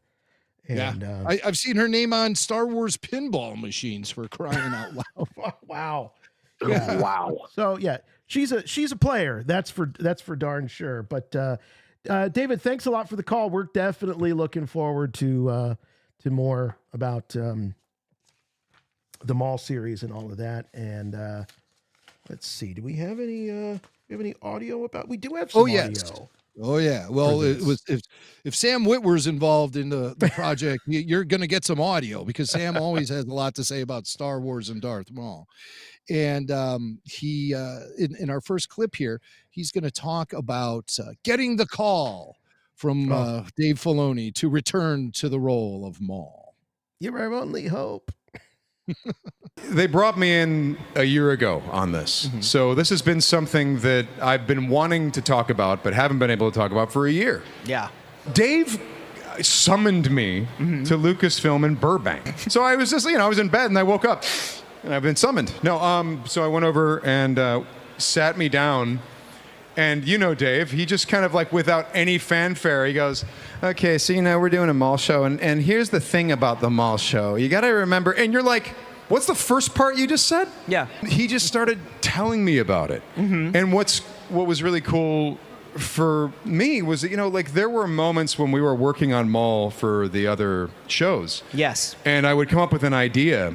And Dave would, this happened twice, where I'd come up with an idea. What if this happened with Maul? And he says, yeah, that kind of detail, it's not really Maul's show, so you can't really do that. Oh. And he said that twice. I had another idea, and he's like, yeah, with that kind of detail, that's not really Maul's show, so you can't really do that. So we're doing those types of things because this is Maul's show. I just had no thought. Yeah. And it never occurred to me that that's what he was thinking. When he said it's not Maul's show, I just took it as, well, yeah, this is about Ahsoka right now, and this is about that, so we're not going to do this. But I guess he was thinking long-term or hinting or tormenting me or something. Yeah. Yeah. So he says, Well- Witwer's throwing all these, and I'm almost positive Sam is talking about when they were shooting season 7 of Clone Wars, which came out. When did that come out? 2020? Yeah, 2020. 2020. And so while they were prepping that, Sam had all these ideas for Darth Maul, and Filoni kept saying, "Well, it's not the Maul show. It's this is about Ahsoka and the end of her journeys." Without saying like this isn't the Maul show, but that down the road, let's talk. Nothing like that, because Dave is savvy enough to know that, especially in Hollywood and especially at Lucasfilm, projects go right through the cracks into the abyss, and he wasn't going to commit to a Maul show when they were just wrapping up the Clone Wars, and he had the Mandalorian happening, Ahsoka on the horizon, so he wasn't going to commit to that then. But yeah, he just kept stringing along Sam, and this is great for Sam because he deserves it, and I'll tell you why. When Star Wars Rebels was being developed, Sam was to be the lead of that show. Whether it be Kanan Jarrus or a different character, Sam was to lead that show. Internally at Lucasfilm, they were referring to it as the Sam Show. And then Freddie Prinze Jr. got brought on board. Maybe there were big changes to the story and the characters.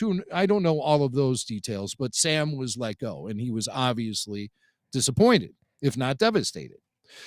And that's just a good lesson to all you kids out there. Don't burn bridges. Right. Don't burn bridges, because sooner or later it might come back to reward you. Lucasfilm definitely likes Sam Witwer a lot. They respect his knowledge of Star Wars. If you've ever heard any of those film commentary tracks we did with Sam, you know that his knowledge of Star Wars is vast and impressive. And he has a great way of articulating his thoughts about Star Wars.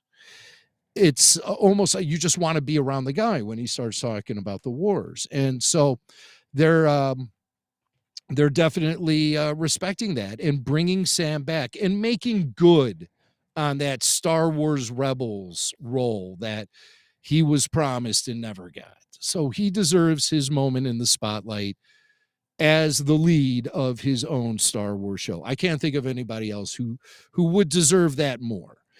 Sam definitely knows a lot about Star Wars. We talked about Athena Portillo. Portillo.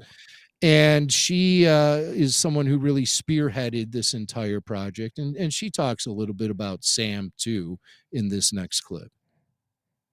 Sam Witwer's involvement in the show has been pristine, so I'm very excited about him being able to review the scripts and provide input and all of that as well. So Dave Filoni and Sam created the character for animation, and so it's very important to hear his thoughts as well for the character depth. So very excited about that.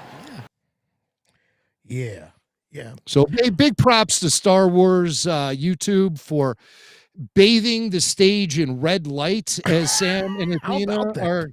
Yeah, that was a nice touch. Very clever, good production.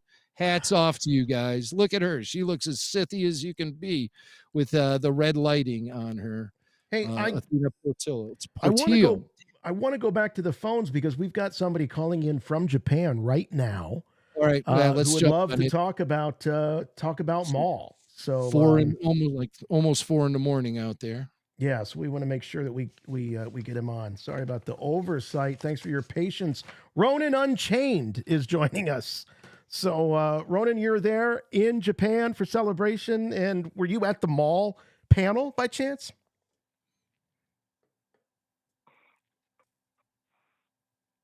Hey, Ronan. Well, that's a big delay. All the way to Japan. Yeah, I think we lost Ronan. Ronan, we're going to give you another shot here. Ronan. He fell asleep. He fell asleep. Well, this is Ronan snoring, everybody. Yes. Let's listen.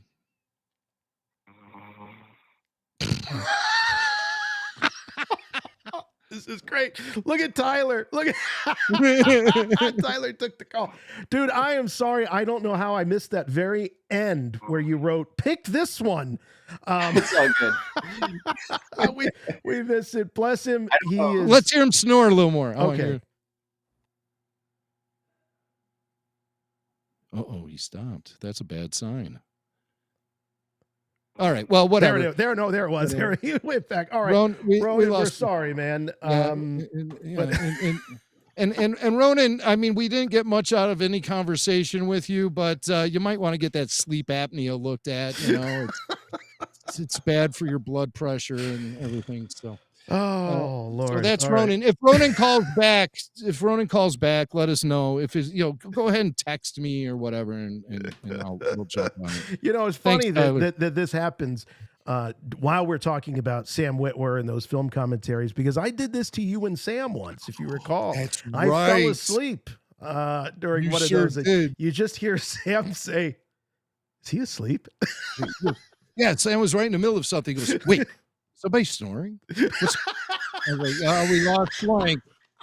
Those were the days Sam when would go on. Sam would go on, and those were we were doing like late night recording late sessions night, back in the day, and it would be nothing for us to wrap it up at 1 or 2 in the morning Right. at times.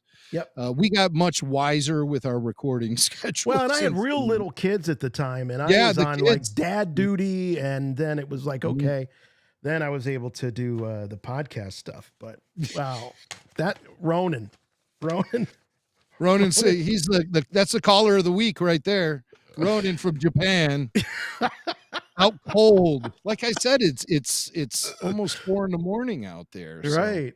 Damn. And he's had a busy day 2 days walking around the convention center, trying to figure out what that says in Japanese, what this says in Japanese. So if Ronan calls back, we'll hear from him. But wow, that was a great RFR debut. And, I hope the rest of our audience isn't also snoring. Now I just have this mental picture of the entire audience out cold, sleeping. Are they still busy in the chat? Yeah. Okay. Good. Yeah. So But some people are awake enough to type. I think we got one more from Sam, right?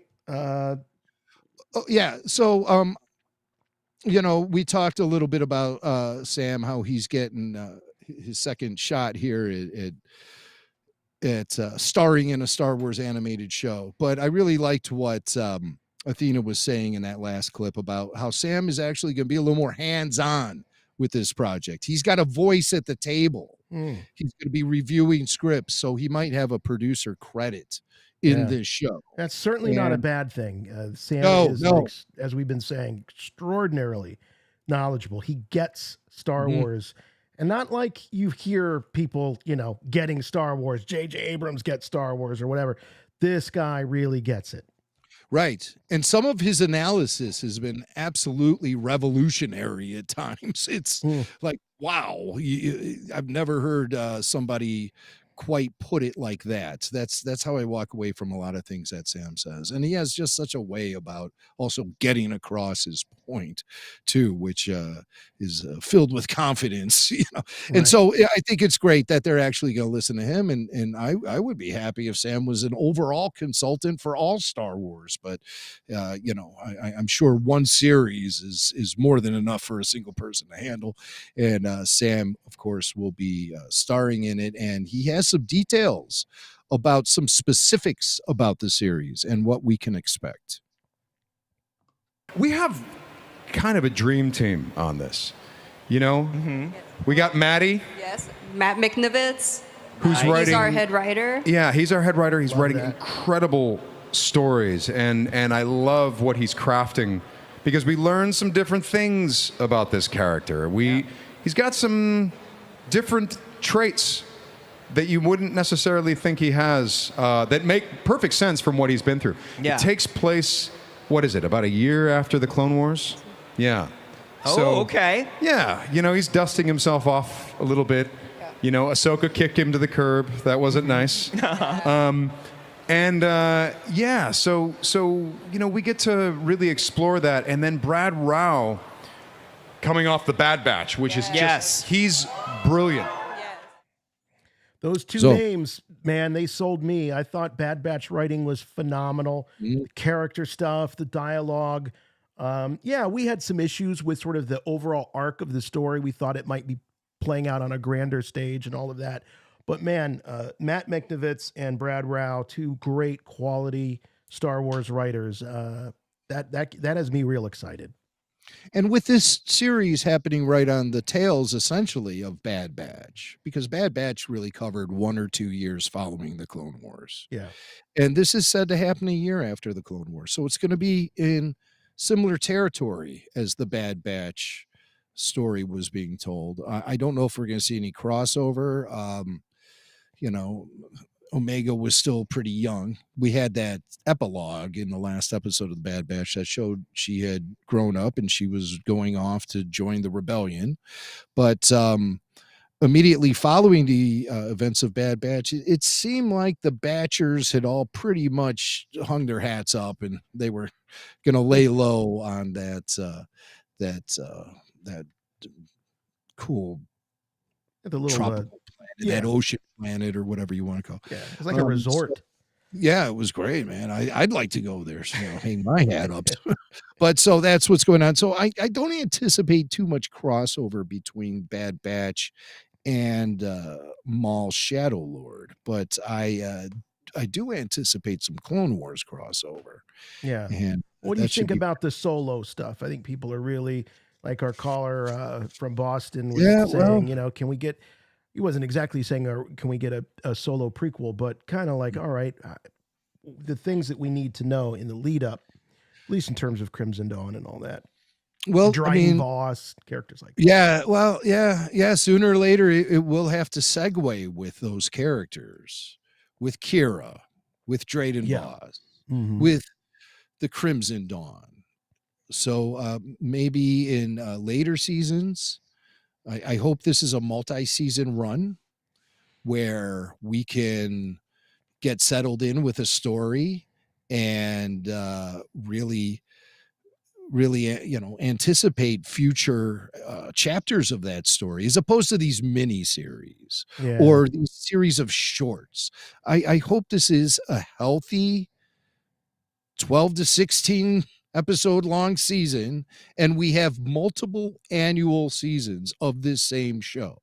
Not like the next year there's going to be a whole different animated show. I want Right. to follow a sprawling epic tale over the course of several seasons. I want this with animation, a focused story, and I also want this with live action streaming. A single focused story that is told with meaty hour-long episodes running over the course of 12 to 16 episode seasons that expand 5 to 7 years long, you know. Yeah.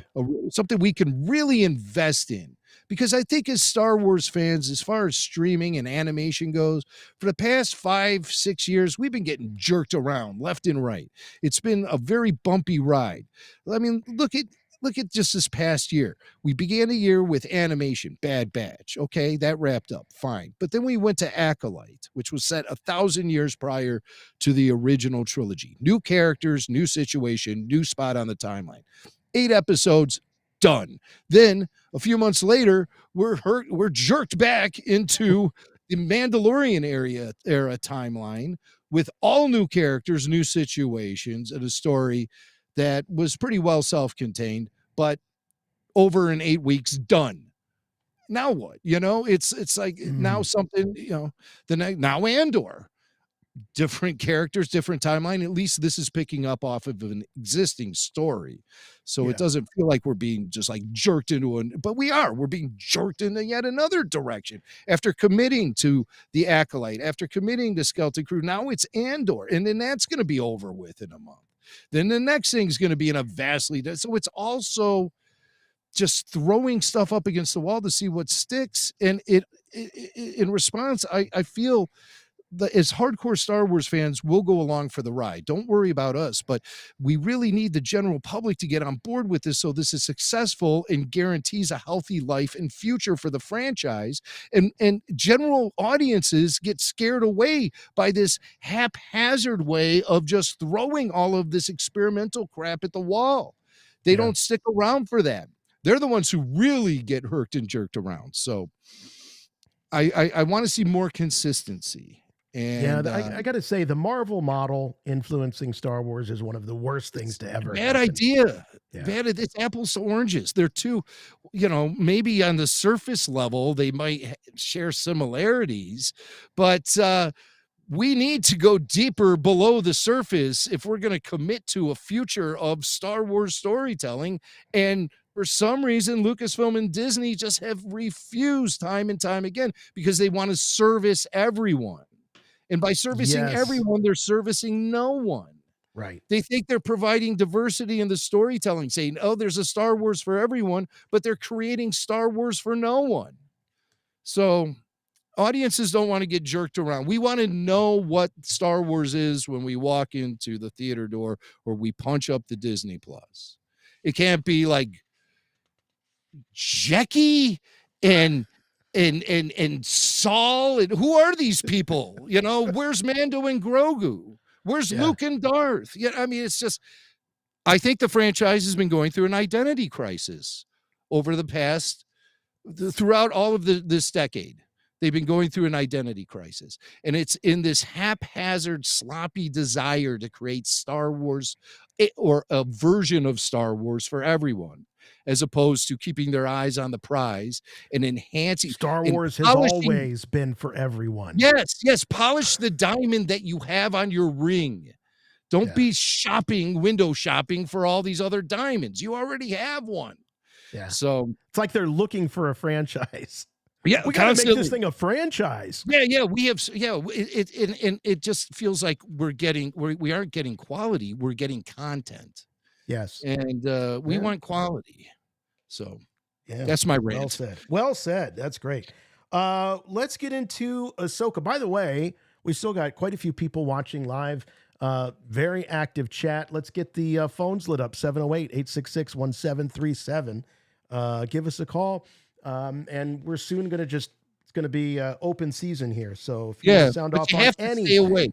Just please stay awake. I know it's difficult listening to RFR to maintain consciousness, but let's just try. Let's just try. Drink a cup of coffee or something. I got coffee going right now in my Skywalker Ranch mug, my favorite mug, my favorite mug. So.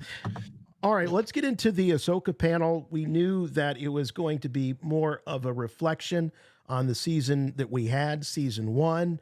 But of course, you can't get all of them out there on the stage. We're talking about Dave Filoni, Rosario Dawson, Hayden Christensen out the entire time at the panel, which should tell you something about his importance to not just what we saw in season 1, but what is coming. And yes, that was confirmed that he will be in Ahsoka season 2. Obviously, why would he be out there? But Filoni, for years we've talked to Dave, and he's really good at getting out of those questions about the future. Always in motion is the future, he famously says. But this panel did not escape some little tidbits about what to expect in season 2, including the fact that they start filming next week. So they start filming next week. Principal footage, or like pre-production footage has already been shot. I from what I understand, some stunt sequences have already gone in front of the camera. Second unit stuff has already been shooting. Special effects unit, it's hard at work. So now they're going to get the principal photography underway starting next week with Rosario and the gang. And one guy who won't be around for that, unfortunately, is Ray Stevenson, Balin Skull. He passed away after season 1 was shot, and he's been replaced by an actor from Game of Thrones named Rory McCann. I'm not too familiar with Rory. I'm not a Game of Thrones fan, but from what I understand, he's going to be a good fit as Balin. Dave Filoni got a little emotional talking about Ray Stevenson Ray Stevenson. But after he shared some sentiments about the actor, he started talking about the future of the character Baylan Skoll and how they're going to go forward with Rory McCann. So here's Dave Filoni talking about this important job they had to recast the all-important character of Baylan Skoll. In essence, because Ray had performed it so iconically, there's a blueprint for what this character should be. And then I talked with John, and John and I decided that we just needed to find the right person that would not just understand the character, but also understand a bit of what Ray brought to it as well. It's something imperceptible, something just in the eyes, really, to be honest. And I think we both felt very fortunate that things pointed towards, and we met Rory McCann. And so Rory will be taking over the role of Baylan.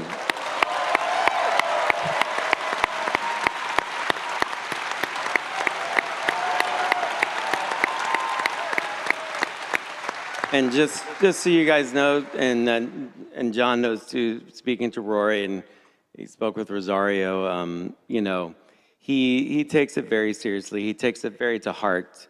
Rory's a big man with a big heart, and he has such respect for Ray and what Ray brought to this that I know his whole focus is not letting Ray down and not letting you guys down. So he really feels it. So you'll love him, and we love him now, and I love what he's taking on because it's a big deal. So the Force is with him, and I know you guys will be too.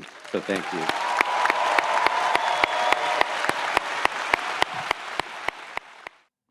Yeah, very emotional moment there in the theater when Dave started talking about Ray Stevenson for sure. And I didn't know, you know, I was surprised. I didn't know that they would that he would be so open about all of that. And I certainly didn't think we would get an image of Rory. So here it is, Rory McCann as Baylan Skoll. Definitely a different guy. Definitely a different guy. He's not a physical double for Baylan, but it sounds like what Dave needed and was looking for is someone that inhabits the character, not necessarily just the physicality, but the character of what Ray had created for it. And Ray just had, I mean, he was just one of those. I was certainly not a Ray Stevenson expert by any means, but wow, when you see him, you can't take your eyes off him when he's on the screen. He just has that. He has the it factor. And so that's a tough thing to replace. So hopefully they've done it with Rory. He passed away way too young. When we look at Rory McCann here, the first thing you take note of that's vastly different than Baylan Skoll as portrayed by Ray Stevenson in season 1 is the length of the guy's hair. He has quite the long hair. Is that hair or is that the... That's cloak. That's the cloak. Does that not look like hair? Boy, it sure does when it's smaller, but that is the cloak. So I thought this would indicate like a jump in time. Obviously they don't have stylists on Paradia, right? But I thought that was his hair. Would you look at that? It sure is the cloak. Boy, but when you see it at this angle, it does look like it. Here's another shot where it's a little bit more obvious, but yeah. So he looks a little bit like the Count Dooku model from the Clone Wars. With that big beard and the prominent nose. Yeah. So and we see he's got that orangish colored lightsaber again. It's not quite Sith red. It's got that orangish tint to it, which I noted with Baylan Skoll in season 1. I don't understand the significance of that. Is it supposed to be red? Why does it look orange? I don't know. I've heard Filoni say something about it in the past that it was kind of a very specific look he wanted for the saber. But I don't know. I'm just happy to know that the character will live on.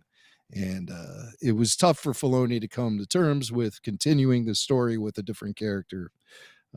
But it appears it's going to be for the best as far as the overall narrative goes. And maybe this will be what they need to get over this aversion to recasting characters in Star Wars. Maybe this will be the the thing that makes them realize that they can do it. Well, we're going to be talking about Andor in just a second. It's been revealed via Tony Gilroy interviews that a character from Rogue One is going to be played by a different person in in Andor season 2. A lot of speculation thinks it's Jimmy Smits Bail Organa. I don't know why Jimmy is such the target. He reappeared as Bail Organa just a few years ago in the Kenobi series. Yeah. And but they say maybe it's a scheduling thing. So maybe they couldn't get him, or I've heard some other names mentioned too in relation to Rogue One as far as recast characters go. But we'll just have to wait and see. We will definitely have to wait and see. I think Andor is going to have some big surprises for us, but let's concentrate on what's coming up next year in Ahsoka before we get to Andor. A very well-known character from the original trilogy and the sequel trilogy is going to be returning in Ahsoka season 2, and that's Admiral Ackbar. And Filoni reveals this during the Ahsoka panel, and he talks about writing dialogue for the character and the challenges that presented, and what Ackbar's purpose is going to be in Ahsoka season 2. I really, it took all of my effort to resist writing the line.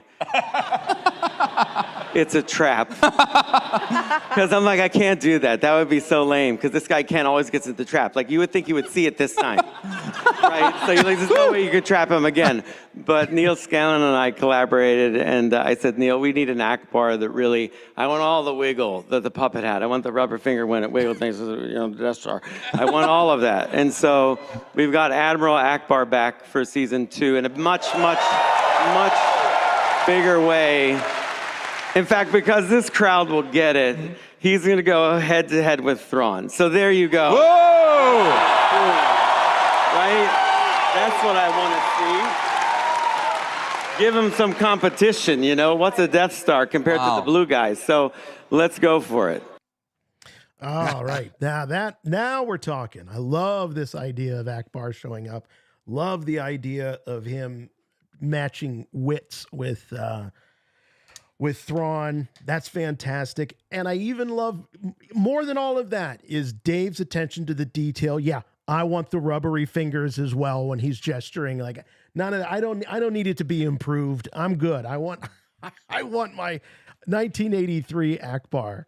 Give it to me. Yeah. Give it to me. Are they fingers or are they fins? We'll find out.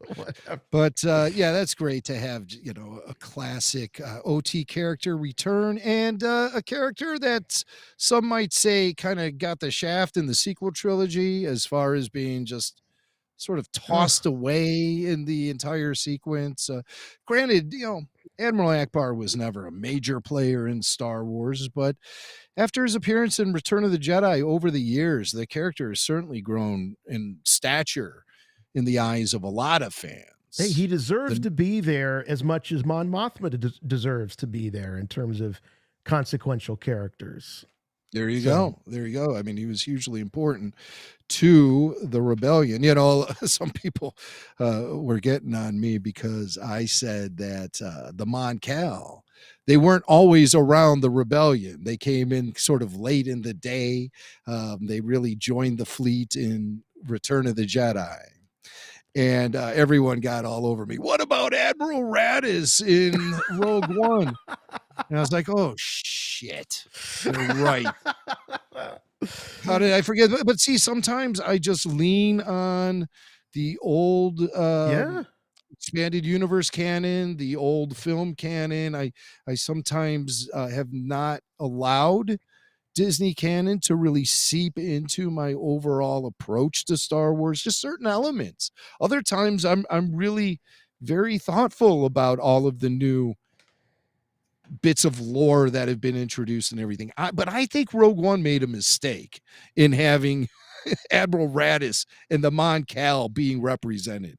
And I'm going to retcon this and say his ship was the only Mon Cal ship in the fleet. It wasn't until Return of the Jedi when the entire Mon Cal fleet segued with the entire rebellion fleet. That's when that happened. That's my rationality. I never gave it that much thought. I really didn't. I assumed that the Mon Cal were there from the beginning. Well, it's because of that expanded universe story about Admiral Ackbar serving as an indentured servant / slave Right. to Admiral or Grand Moff Tarkin. So that's where that all comes from. But you always go back to what you knew first. Yes. When it comes to I noticed this with guitar playing. Like, I don't play guitar for a while. The things that I start playing when I pick up a guitar again are like some of the very first things I ever learned. I don't know why that is, but it is. I mean, these are the things that make the biggest impression on you and really stick. So Mon Cal, definitely in Rogue One. Admiral Radis, damn you. So played by the great Steven Stan too. And I do like that Dave acknowledged the line, because it has become such a tired trope. And I'm sure when you're sitting down at your computer and you got to write a line for Ackbar, the temptation is probably there. I'm glad that Dave resisted it. And, Well, you know like what? you said, This thank puts you, to Robot rest. Chicken, right? Yeah, Robot Chicken, exactly. But this puts to rest all of those goobers who are going to be clapping their hands the second Admiral Ackbar shows up on the screen going, say it, say it, say it. Now you know it's not coming, okay? Now you know it's not coming. So sit down, shut up, and watch the show. Sick of you. It's a trap. It's so overplayed meme. Let's put it to rest, Filoni. All right. Sounds like he is. He's sticking the stake in the heart of the "it's a trap" meme. And you goobers. All right. So should we so, talk you know, a but little? Dave, Well, let's see. no, Let me not look yet, at what's not yet, going on. because Dave is we have more he's Dave? having rare moments at this celebration where he actually is spilling the beans on details of things we'll be seeing in Ahsoka season 2. Ackbar, that's just scratching the surface. Like I said, the post-panel interviews on the live stream stage are usually packed with a lot more valuable information than the panels themselves. The panels, you get the excitement of the reveals and hearing it for the first time and being in a room filled with Star Wars fans who are all feeding off that energy. It's great. It really can't be replicated, even by us doing the couch tour or couch con, I should say, couch con. But we come close on the sofas, especially with all the texts that are flying.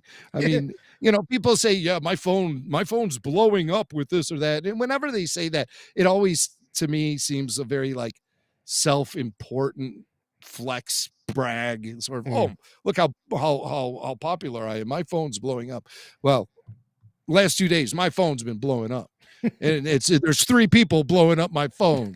You got the FJ, you got the Kyle, you got the Swing. So it's basically Fanboys 2, but via text. I mean, that's basically what this is. So, and there's been some funny things said on these texts too that I simply cannot share.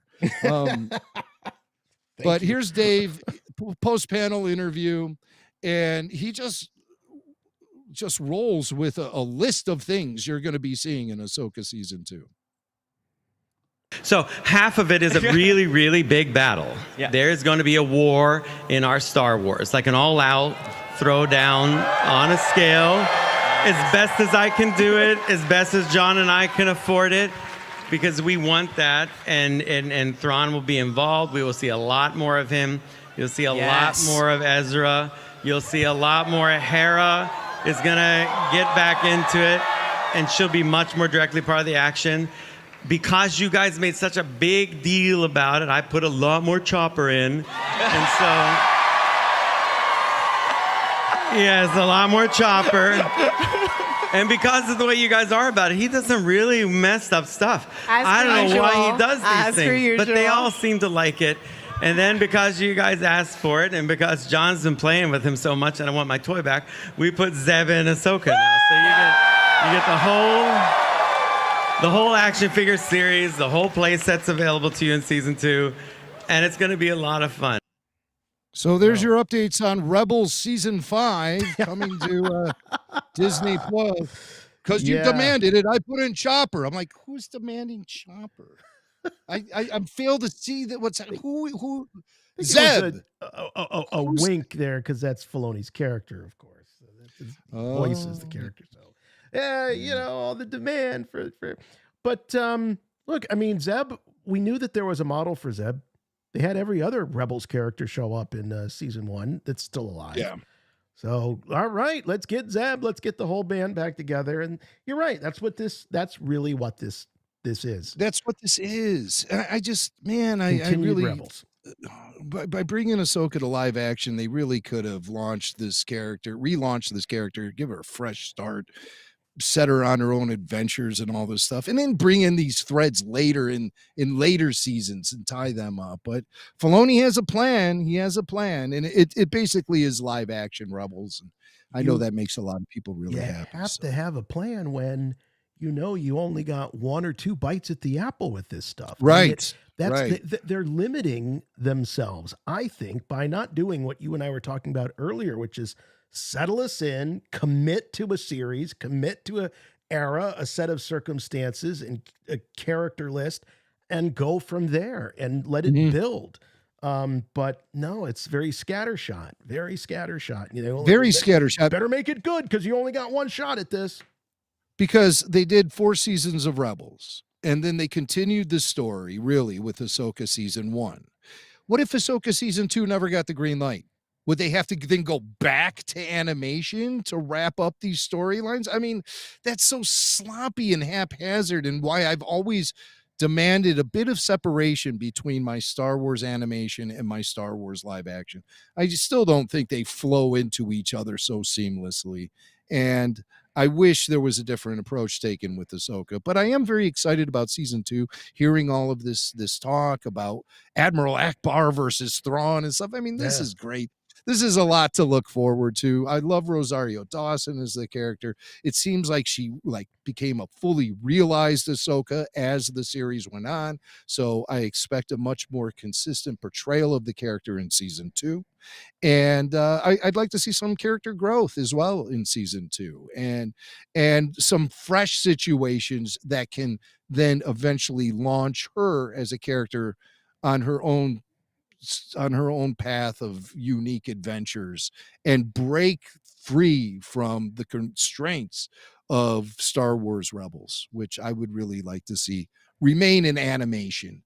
And I'd like to see Ahsoka grow and evolve beyond that in live action. I think we got to see an end to Ezra too. I don't think Ezra can still be hanging around the rebellion come episode 4. That's interesting. Talk about dilution. You're going to dilute Luke Skywalker. I don't want any latent Jedi hanging around flying missions for the rebellion. Yeah, you should have just left Ezra in that other galaxy. It answered all the questions. I mean, it solved everything. Right. Just leave him out there. But now you got to flip. Can we send him back? Yeah, let's send him back. Is this like Amazon?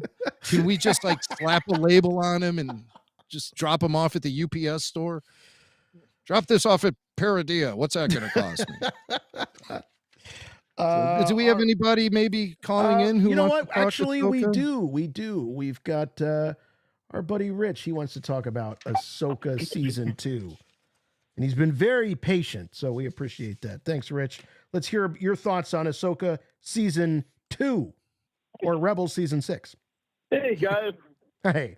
Yeah, so one thing that can you hear me okay? Oh, yeah. Mm-hmm. Yeah. Okay, cool. All right. So one thing that struck me, something I've always had love for was, and I know Jimmy kind of had he's always kind of didn't agree that it was part of the real Star Wars universe, like the Mortis thing, And so Dave did say that we were going to probably see the father and the son, and he said most of the sister in the Ahsoka panel. So I just wanted to hear your guys' speculation on that. any ideas as to what's going on there? I was thinking that because Ahsoka was kind of brought back to life by the sister in the Mortis trilogy, there's a piece of her still in Ahsoka, so that's why he said most of the sister. So, what are your thoughts? Oh, I have thoughts. I got plenty of thoughts for you. Well, I think when he says when he says you'll see like just like a partial bit of the sister, he means it'll be that bird probably. You know, like she's represented by that bird, I believe. And then I think that if we are going to, when you say I don't consider Mortis to be part of Star Wars, I think you're saying I don't consider it to be a place like you can fly to in the Star Wars galaxy. You can't go to Mortis. Mortis sort of summons you, and it's not a geographical place you can like go to. It's more of a vision sort of thing. It's a place within the Force itself that you can only get through by tapping into the Force and tapping into your mind. So that's how the characters ended up on Mortis in the first place. And so I think that once again in Ahsoka season 2, the World Between Worlds device will be used. And that's where you will get your Mortis elements. She'll have another vision quest that she goes on, and the World of Worlds will present that ability to her. And so that's how she'll come across Mortis and all of that stuff. Now it does appear at the end of season 1 of Ahsoka that Baylan Skoll was looking off at something on the horizon that appeared to be something Mortis-like, you know? So maybe he found some way to amplify your connection to the Force and Mortis via that location on Peridea. That's my speculation. But again, I don't think it's a place you can fly to. I don't think it's a place you can hike to. I think the only way you can get there is if the Force wants to take you and put you there. Whether or not you're there physically, I don't think so. I don't think so. And I think it all happens like in like a split second too. You know, as far as it all happens in real time, it happens boom, just like that. And so you go there, and it's kind of like when Picard, he lived an entire life. Remember that one, Swank? Picard lived an entire life, raised a family, learned how to play the flute. Played the flute. Yeah. And then he was back on the Enterprise, and no time had passed. Right. Yeah. Yet he could play the flute. So it's like, wait, what the hell's going on? Yeah. All right. Well, hey, thanks, Rich. Appreciate it. Did you have something else you wanted to say? Well, I mean, I like how Jimmy said about like kind of thinking about the World Between Worlds and how that might lead to kind of a Mortis thing. I've always kind of thought that, you know, once they left Mortis because the father died, the son left and everything, I always kind of pictured as kind of the world kind of fell apart and maybe even became the World Between Worlds, which we see. That's kind of what my little crackpot theory on that has always been. So, but what if the father, son, and they're daughter definitely associated? What if this father and son and daughter, I mean, they don't actually die or live lives like we do? What if that's just the Force presenting you with these physical individuals, that it's like a manifestation of the Force and just used purely as a way of communication? That's not as exactly what I think. Yes. Yeah. Not like actual individuals. They may have lived lives, you know. He says, the father says it in the first episode of the Mortis trilogy, that they were, you know, regular people, and they became these anchorites. But what is that? Is that like really truly becoming one with the Force? It was a metaphor. It absolutely was a metaphor, Jim, because he talks about, you know, that he's dying. He can no longer balance the son and the daughter any longer. And we know that that's what's happening in the galaxy at that point as the dark side is taking over. So I think you're 100% right that this was a metaphor and that they are manifestations of something that's much, much, much bigger than just corporal beings, you know? Yeah, and based on conversations Almost like we had with summary. Dave Filoni back in the day about the Mortis trilogy, that's where I'm sort of surmising all of this from, you know? And Dave was sharing with us information that he got directly from George Lucas himself. So with that in mind, I approach it all as if it's a metaphor. It's not. So I get a little frosted when I see maps of the Star Wars universe and then they have Mortis on there. It's like, well, no, that can't be. Somebody said, hey, relax, guy. They said to me, hey, relax, guy. That's just showing where Mortis was, where their ship was when they encountered the Force vision of Mortis. It's not actually where Mortis is. And so I said, well, thanks a lot, guy. And we moved on, you know. But I mean, because that to me is a more accurate way to place Mortis on a map, you know, maybe, hey, this is where Ahsoka, Anakin, and Obi-Wan had that vision of the Mortis. That's where they experienced Mortis. But it's not like a place anyone can just go to. That's a joke. So, and don't forget, the father wanted Anakin Skywalker to replace him. So, again, foreshadowing that the father saw. Well, the chosen one. Right. Exactly. That's all. Yeah, and it was all triggered because Anakin is the chosen one. That's how he was even able to access the vision of the father, son, and daughter, along with, you know, Anakin or Ahsoka and Obi-Wan, who were just simply with him. They got taken along for the ride, but it's all because of Anakin and because he is the chosen one, and that's all part of chosen one initiation. Is you have that Mortis vision, and it's rare. It's very rare for anyone to have the vision of Mortis. So, all right. Well, let's talk a little Andor here before we open up the phone lines. We do see some folks. Looks like Starfighter is a very popular topic here, so we want to make sure you can sound off. So Andor, we're just a couple days away from the premiere. There were some lucky attendees that got to see the first episode. Or did they just the first episode, not the whole 3-episode arc, was it? Right. No, just the first episode. And among those in the audience was Babu Freak Barry Harmon, heard on the Babu Freaks. The Babu Freaks is a monthly show on RFR at Patreon, patreon.com/RebelForceRadio. And it's a group of Chicago area Star Wars fans like myself discussing the wars and peppered with lots of inside jokes and other nonsense. So that's the Babu Freaks. It happens every month at RFR on Patreon.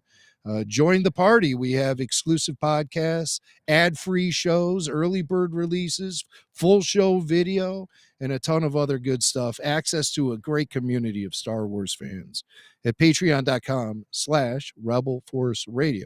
And of course, when RFR goes to Rancho Obi-Wan, the first place you'll be able to get tickets, the first place you'll be able to access tickets is RFR on Patreon. So paid supporters will get access first. VIPs will get first crack.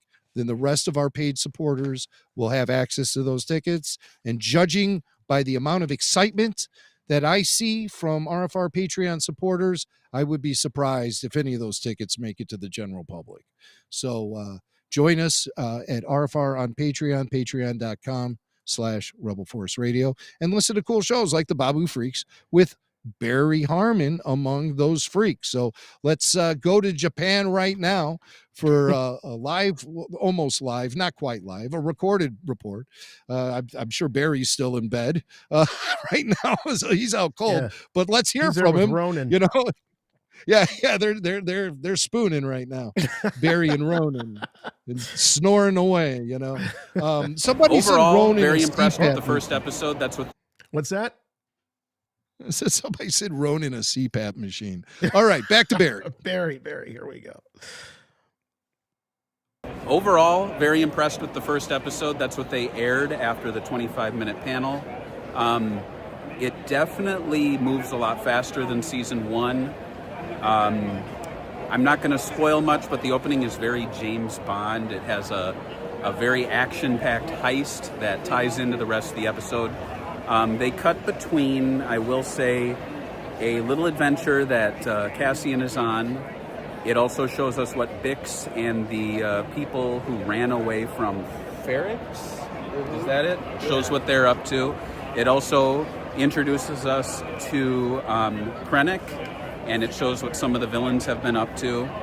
And then it shows what Mon Mothma is up to. They show Chandrilla. Yeah, Chandrilla, and it's a wedding.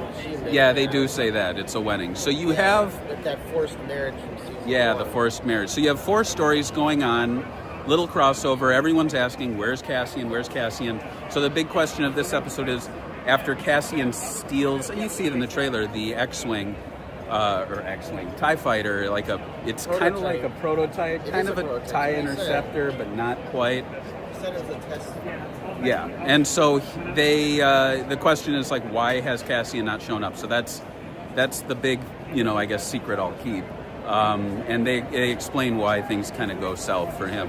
But overall, really impressed. Production values are through the roof. This looks like a movie as opposed to something shot in the volume. It feels very big. Lots of scenes of characters walking around large sets, showing off just how practical everything is. And overall, very excited for season 2. If you feel like season 1 moved a little slowly, this one moves very quickly, and I am looking forward to the next 2 episodes. It's going to be wild to skip this one when they do premiere on the 22nd, so I can see episodes 2 and 3.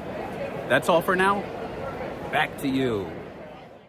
I love it. Thanks, Barry. What a great stringer out there at Star Wars Celebration Japan. And I thought, you know what? He spoiler free for the most part. Good review. Yeah. Now we know what to expect, and it certainly makes me even more excited to see the show. So I love it. Good to see Barry having a nice time out there. Yeah, he's having a great time. Judging by what he's saying, I think a lot of the imagery we have seen in the previews, trailers, and stuff, that'll all be represented in the first few episodes, that first arc that we'll be getting next week. Yeah. So really looking forward to Andor. There were some great panels and stuff. We'll pull some highlights and feature that on future RFRs. I was really just more focused in on all the breaking stories, all of the hot new reveals and other information that's coming at us, brand spanking new. We of course have known that Andor has been coming for several years. No surprises with the cast, no big news coming out of Celebration like Darth Vader is going to be heavily featured in season 2. None of that stuff. It's we'll be going on that journey starting next week. And again, like I said, join us for the RFR Andor after show. Our premiere episode for season 2 will be Thursday, April 24th. And then the following 3 weeks, it'll be on Wednesday nights. So be sure to join us. We'll be taking your calls. We'll be analyzing the show, speculating. Oh, by the way, we got news that all the brown nosers and suck-ups got the entire season delivered to them. How about that? I mean, sure, I get it if you're going to pass along some things to the trade magazines and stuff, but to give it to other like fan sites and podcasts and stuff, that just sucks. And I'm not saying this because I feel left out. Hell no, I'm in it with me and Jason, we're in it with everyone. We are experiencing our Star Wars fandom in real time. We don't have these previews and all this stuff. And even if we got them, I would probably forbid Jason from watching them. I'd say, Jason, we're doing this in real time, young man. I'd make him wait till the week of before he could watch it. Yeah. So I'd say, okay, it's Sunday, you can watch it now. Yeah. But other than that, I wouldn't mind an extra day. I mean, that, 'cause yeah, it's I know, on at I know. like 9 Eastern on Tuesday. So Two you and a got half hours of story. 2.5 hours on every Tuesday for the next, first world but problems. We don't need these fancy privileged advantages for our Star Wars fans. No. We're experiencing it real time, like you guys in our audiences. And that's why we have such a solid community surrounding RFR, is because we keep it real. Fellow travelers in this together. Yeah, we're fellow travelers. Yes, indeed. All right, well, let's go to the phones. We've got some folks that are been waiting very patiently to talk about not just what we talked about earlier, but maybe other things that were revealed and we didn't see. So let's go to Adam. Adam is calling, international caller, all the way from Qatar.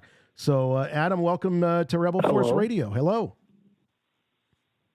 Hi, how you doing? We're doing great. What do you want to talk about? So much.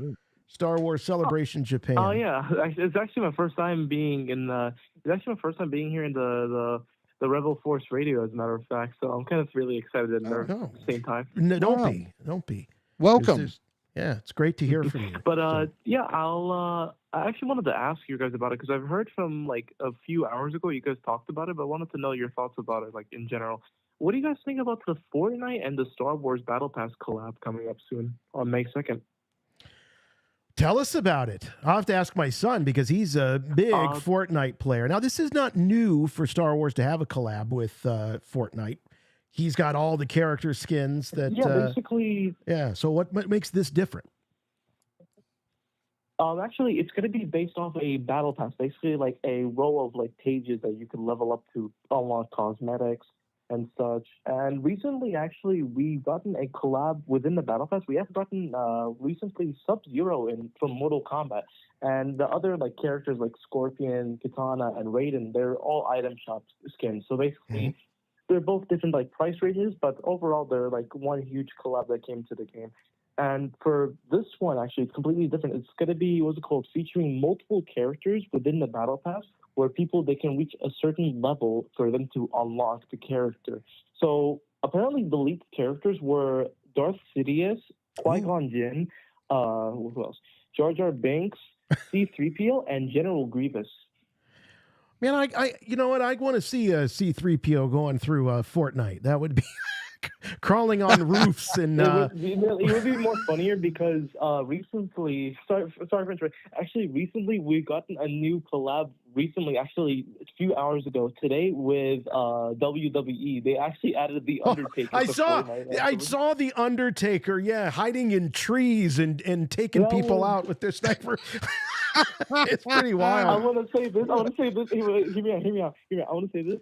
The funniest thing you're going to see soon is Darth Sidious fighting alongside Goku, Peter Griffin, The Undertaker, LeBron James, as they all try to escape Kratos and Master Chief and so many characters. Oh, my God. Wow. You're right. I've had dreams like that. Yeah, but usually I was sick with fever. It's going to be... Post Taco Bell. Actually, as a matter of fact, apparently not only just those characters, but I think other like item shop characters like Anakin Skywalker, Obi-Wan Kenobi, Boba Fett, and who else? Yeah, Luke Skywalker. All the classics are bringing them over, and unfortunately, this will be sad for me to say this, but they're also bringing in the sequel characters like Rey and. Well, they got them. They got the characters. They've got the models. This will be great for some people because I know that when it comes to these skins, and again, this is not my native tongue here, everybody, but my understanding is when it comes to these skins, a lot of times they're offered once and they're gone and they become highly sought after. So it sounds to me, right? Yeah, actually, here's the thing. As a matter of fact, sorry for interrupting you. That's okay.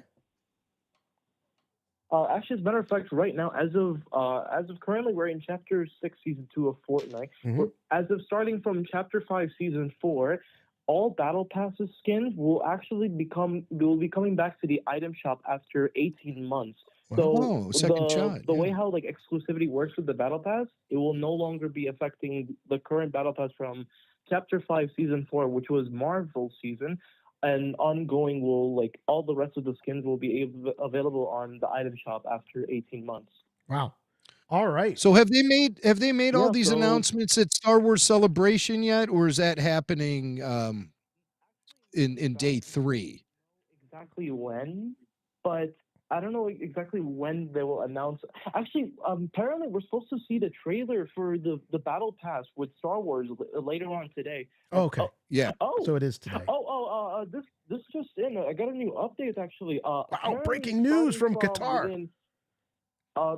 Yeah, yeah. Actually, as a matter of fact, within 4 hours and 19 minutes, we'll be expected to see the Fortnite Star Wars Battle Pass trailer later on today. All right. Wow. All right. Well, I tell you what, Breaking news. Adam, we know who to call when Mac and I have to do a topic of Fortnite. Star Wars Fortnite. So you're our Yeah. man. So, but I'm glad you Thanks, found man. us. I Glad really you found appreciate the it, live and- stream.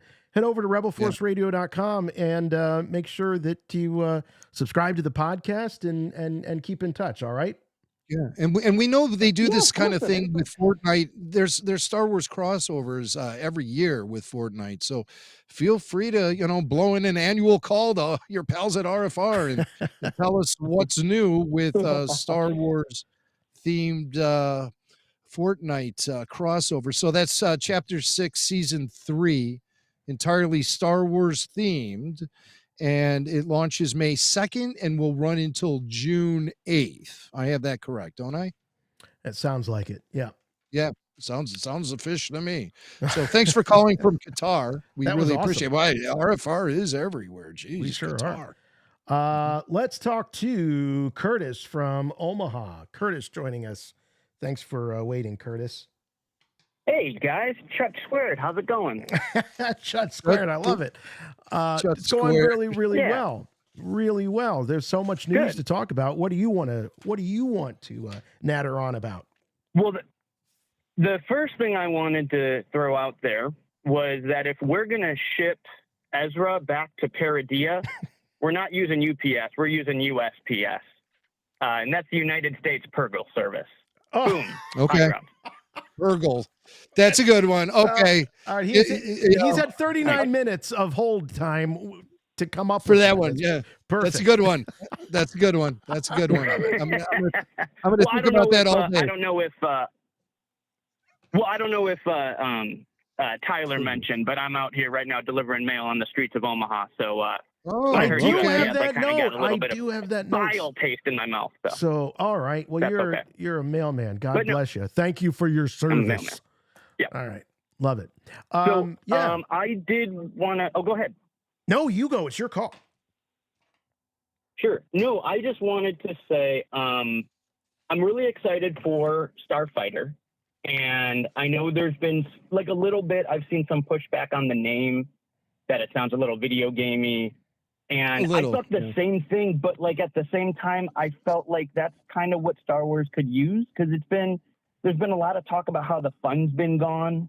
And I think if they go all in on fun and adventure like Skeleton Crew did, or like, even kind of going back to Thor Ragnarok, where they really dipped into that whole kind of retro stylizing. I think just let it be fun and adventure and not so much melodrama and angst. I think Starfighter totally carries that tone. Well, I'll tell you what. I think you used two really great words to describe it. I'll push back on melodrama because I do think that Star Wars is melodrama. I think it's opera. I think it's big. But the angst, you're right. Like, I think that we're going to look back on a lot of these movies, and some of them are big franchise films that happened over the last 10, 15 years, and they're going to feel dated in their tone in some ways, because it's so, yes, Jim used the term self-hating, self-hatred. And it's not very Star Warsy. So let's give it a outside rest. the box. It's too outside the box to have characters that are miserable with themselves. That's and also that doesn't actually create compelling drama, in my opinion, just by being a bummer about things. Look at Luke in The Last Jedi. No, I got I Luke in The Last Jedi is becoming as familiar punching bag for fans as Jar Jar Binks was when it comes to talking about the prequel trilogy. But Boy, that's the it's truth. almost like anytime you hear someone say like Luke in The Last Jedi, then you're like, oh boy, here we go again. But it's hard. Same thing with Jar Jar Binks.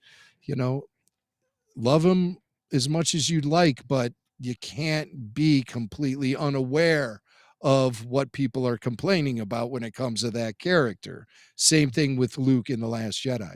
The fortunate thing about Jar Jar Binks is he's so damned whimsical and goofy that somehow we all got used to that and find it fully acceptable nowadays. And if Jar Jar isn't obnoxious, goofy, and crazy, then that ain't the right Jar Jar. We demand a better Jar Jar than that. Like when Phil Lamar, they tried to sneak his voice in as Jar Jar Binks. We were all over that. We knew something was up. We knew something was up. Oh boy, this is bad news. By the way, Kyle Newman does the greatest Phil Lamar as Jar Jar Binks. He does it better than Phil Lamar does. It's a hard thing because if you sound too much like the real Jar Jar, it's no longer BJ Hughes / Phil Lamar. Boy, oh boy, oh. Okay. Oh no. Oh boy. Oh. Yeah. So That's great. But so like we got used to Jar Jar, but and we've grown to accept his wacky slapstick antics. But I don't know, man.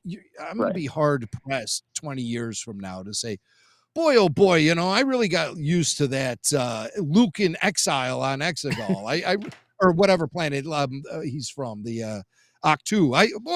I've really grown accustomed to that, and that's fully natural for Luke to be acting that way. That will never ever happen in a million years. I'll always hear Mark Hamill say, Yeah, Jake my Luke Skywalker doesn't in drink my milk ear. from the cup. Yeah. Oh yeah, they My spent Luke a drinks milk straight fortune. from the teat. That thing cost a fortune for them to ship out to Ireland and build that thing. For what?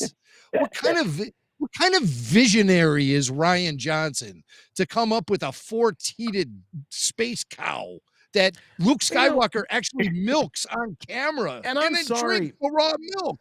That cow was way too like anthropomorphic. It was borderline obscene. It almost looked human in some did. ways instead of making it Yeah. like a real cow. That I could Yeah. get, but I mean, this was about, I'm sorry, so much of it was about putting Luke Skywalker in his proverbial place, in my opinion, I think, but Well, what a do lot I of know? people read it that way. You But know? you're right. That sea cow didn't have teats. That thing had tits. And it was very uncomfortable to watch in a Star Wars film. Do I have to be so blunt? But I am so Hey, blunt. I'm very calling blunt. a spade here, for sure. Curtis, anything else you wanted to mention before we move on? Yeah, just about Starfighter. Mm-hmm. Two things. One, I hope, so you guys mentioned the Top Gun thing, and I'm hoping that it could kind of deliver a bit better than like Star Wars Resistance, the animated show did, right? But have that kind of idea, right? The Top Academy, they had this whole thing, the top pilots in the galaxy, and it probably was the most under-delivered aspect of that show. It looked like most of those crafts were going like 20 miles an hour, but I digress.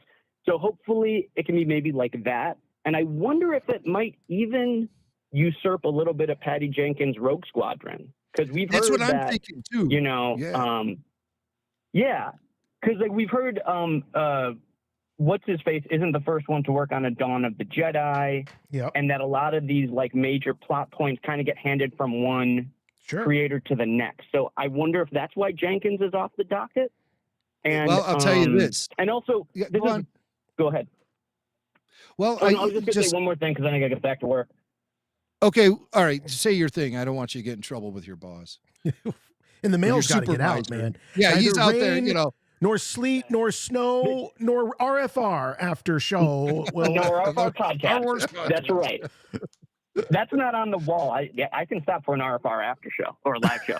No, I just wanted to say, hopefully they get away from the, like, I'm going to help a little kid thing, because I think we've had that, like, 4 projects in a row, and hopefully Ryan Gosling can do his thing without having to protect or deliver a special child. If it's in there, fine, but I think it's time to just have a show with adults accomplishing things free from the burden of child rearing. I'm with you on that. Let's If that makes sense. Yeah. Yeah. He's right though. Bad Batch, Kenobi, The Mandalorian is all about, putting, guarding a child. Skeleton Crew. Skeleton Crew, yeah. Skeleton Crew. And a I whole love bevy most of of them. Yeah. A whole bunch. Yep. I love most of them, but I think it's okay if we move on. Yeah, So. you're right. You're right. Oh wow. Thanks, It's getting played out. It is. And it's not attracting a younger audience either, if that's what they're thinking. Oh, No. kids love watching kids. Not so much in Star Wars, you know. I don't think No. that really plays in Star Wars very well. I mean, all we have to do is look at Jake Lloyd and understand, you know, he was his performance and his appearance in Star Wars. While we have grown used to it, like Jar Jar Binks at this point, it's something that really shook people out of their comfort zone when it comes to Star Wars. I may have only been 6 years old when I watched it, when I walked into that movie theater to watch Return of the Jedi. But when I left, I was freaking Luke Skywalker, man. It didn't matter that he was, 20 something and I was only 6. He was me. True. I was him, Yeah. It's aspirational. Kids want to see and need to see. There's a place for other types of stories, but kids need to see adults acting heroically and doing the right thing and all of that. It's very, very important. Yeah. And it just like really generates your imagination as a kid because you're constantly thinking about what you want to be when you grow up. Mm-hmm. And Star Wars really kind of helps you focus on that a little bit and I believe Star Wars has set a lot of people on their professional paths as far as careers go. I mean, I never worked in the film industry. I worked in radio broadcasting my whole life, but I'm telling you, man, there were a lot of things that I really took to heart watching those Star Wars documentaries with Ben Burt and even George about how he would save everything and how he would archive and catalog things. All of these things really came into play when I started to develop my own things professionally, like audio libraries and stuff like that, and just an approach to creative thinking where if you know anything about Star Wars, George Lucas doesn't throw out ideas. He doesn't throw them away. He doesn't use them in the first movie. It might end up in his 6th movie, 3 decades later. It's like that kind of discipline, I think, was really important for me to understand as a young adult becoming a young professional. So there's a lot of value in not only the messages that Star Wars has to tell, but the way that the creatives went about executing those messages and the things they did to maintain their own professional careers. There's a lot to learn. So yeah, for sure. Dave Filoni, and I'll play this on a future RFR. Dave Filoni had some very inspirational things to say about to take a trademark line from Nike, just do it. Dave Filoni has some very inspirational words that he throws out there in the Ahsoka panel that I think any kid or young adult would, or even an older, mature adult should listen to and take to heart about, just doing it. Yeah.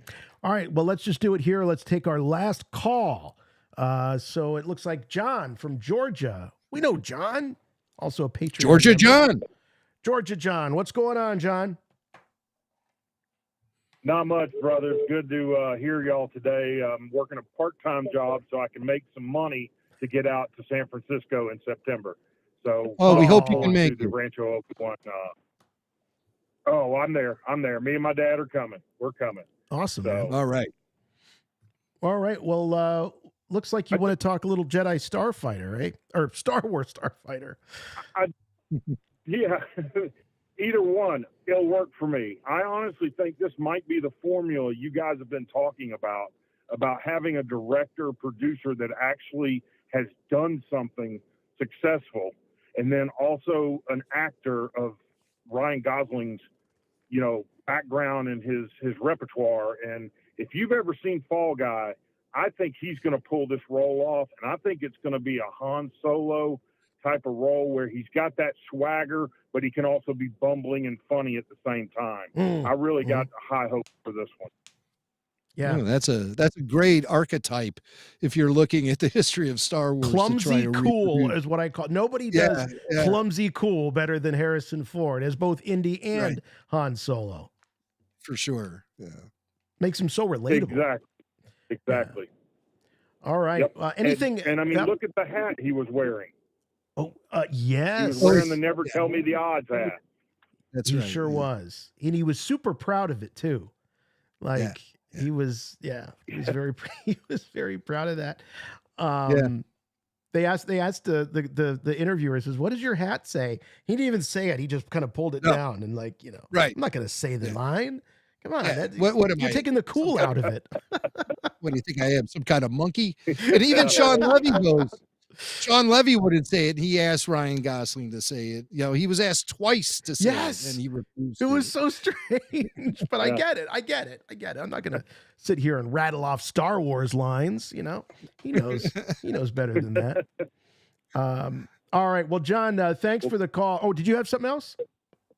You got the last word. Just want to say thing. Maybe we're turning the corner with Dave Filoni as the creative director, and maybe we're going to finally get back on the track that we should have been on all these years. It sure is possible. Maybe. Yeah, sure is possible. Thanks, John. Maybe. Appreciate it, man. There's still a lot of voices at the table over there, though, that sometimes I think steer Star Wars in a wrong direction. I think the overall management and approach of the franchise, as far as, wanting to create Star Wars for everyone, I think that's a flawed approach. I think that has led Star Wars to its current identity crisis that it's going through as a franchise. But I also do wish nothing but success for Star Wars. I want Star Wars to win. I'll be there, good or bad, it doesn't matter. I'll be there, but I want an audience there with me of general public, and let's make this thing a big pop culture smash again, where everyone's talking about Star Wars. And I'm seeing, Baby Yoda pajamas and things like that at the DMV. Now, people wear pajamas out in public now. And nothing throws me more than seeing somebody walk around in Baby Yoda PJs. So this is what I want to see when it comes to Starfighter and the Mandalorian and Grogu and even Ahsoka season 2 and the Maul show. I just hope that they find some consistency and focus. I think that's what we really need to make Star Wars as successful as it can be, and stop trying to just throw anything up against the wall to see if it sticks. Before we wrap up, can we get some thoughts from Tyler about all of these announcements? Well, and, we absolutely can. I just did we do have a few super chats. Want to get those up here. Yes. So Mariana, thank you so much. She writes, not only do we have one, but now we have two Canadian heartthrobs in Star Wars. Yeah, Ryan Gosling and Hayden Christensen. I'm not all optimistic for Starfighter, but Ryan and Sean sound like genuine fans and excited to be part of Star Wars. Chut. Jimmy and Jason. I wonder why she's not at all optimistic. I am not at all optimistic about it. She said, I don't understand. She said not all optimistic, like meaning not at all. Just like not all. It's not all optimism, but all right. Yeah. She's skeptical about the potential of this film. So, maybe someday we'll find out what she's skeptical about specifically. Kyle says, thanks for everything you do, guys. I rarely get to watch the live streams when they happen, but so glad you're doing one today. Thanks, Kyle. Appreciate it. Definitely have seen your name around here. He's RFR VIP, Kyle. Yeah. I Am Rolling says, Disney has the high ground on Jimmy, live action Zeb. I think you're cool with the live action Zeb. The character has a lot to earn from me, because I just feel, since the day he came on the scene, I just felt like he was just a little bit too cartoony. So now to move him into live action, my skepticism has even grown more. So I just need Zeb to prove something to me. I thought he was kind of a one-trick pony on that rubber show. Prove yourself. Sort of a Hulk Rich smash. says, prediction, Ryan Gosling is going to play Kaz. Oh, no. Kaz from... That's a nickname, Ice. If you're uncomfortable saying Kaz the Spaz, I'll say it. But that's what I used to call him. Go ahead. Because he was... You can send your emails.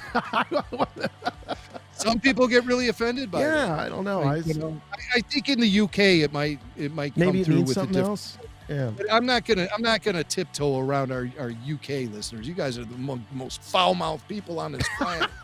You guys drop the C word like in normal conversation, like it's a typical adjective or pronoun. All right. What pronoun do you identify with? Oh, the C word. Yeah. I mean, that's I know some people that resemble that remark. But you mentioned well, Tyler, of course. Tyler Page, our official call screener and program observer. Tyler, thanks so much for hanging out with us. You've been following the action, I know, on YouTube and on the socials and everything. What of all these projects that were announced or officially announced, we should say that, what's got you the most excited? I'm most excited for the consistency in that all these projects that have been announced, we've like actually seen stuff, or you have Ryan Gosling attached. Like, I don't know, it doesn't feel like an empty promise. Maybe there's some stuff there. I'd say Starfighter though has the most blue sky, and that's what I'm looking forward to. Because the rest of the stuff, I feel like I kind of know what I'm gonna get. So you're right. We definitely know. At least I feel like we know what we're going to get with the Maul series, Mando and Grogu. I still can't believe that thing's a year away. Still, it feels to me like, can't you put this out like next week? Can we get that out? Should be done, but no, they need a year of effects work on it, and so it should look great. I did see some people saying, "Oh, this looks like the TV show." Well, I mean, it is a TV show, but and as we were talking about, this is a smaller budget. This is not blockbuster Star Wars, $200 million budget here, plus. So I like it. Yeah, I'm cool with it. And Blake, stop growing up. Stop. When I picked up that phone, that shocked me. I didn't say it to him at the time, but he's like, "Hey, what's going on?" Yeah. That was awesome. Well, yo, Tyler, what's up, RF? Thanks, It's buddy. coming. This is just it. This is just the beginning. We'll be back for the next 4 weeks with after shows. So glad to be back with you, and thanks for jumping on a Saturday afternoon. It's the best, guys. I love being here. All right. Well, we love having you. Thank you, Tyler. All right, Jimmy Mexham. Real quick things that also got mentioned. Star Wars Lego Rebuild the Galaxy. It's going to get a follow-up. It's going to get a sequel. And Ashley Eckstein back as the voice of Ahsoka. In this case, Brickhead's Ahsoka Tano. So, That's and what I they're calling it. that's the Brickheads are sort of like the Lego version of Funko Pops. Oh, I see. Okay. Lego You got Brickheads. that going on. They got that, and but I enjoyed Rebuild the Galaxy, so I'm cool. I think a follow up is good. Yeah, and it's fun for collectors out there. How about some of the reveals? Jim, you got one more Bad Batcher to add to your vintage collection. Crosshair. Yes, Crosshair. I saw that. Yeah, excited to see Crosshair. There's a couple of action figures I like. They're releasing Marin from the Jedi Survivor, Jedi Fallen Order game. She's a great character. You play that game, you fall in love with her.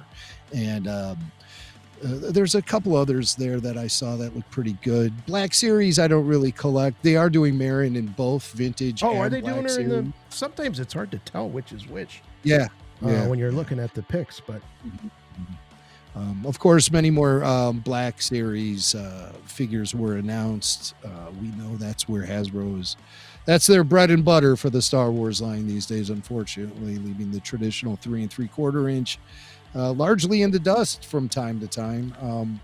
I was happy to see this Black Series Han Solo. Finally, a New Hope Han, which we've needed for some time in Black Series.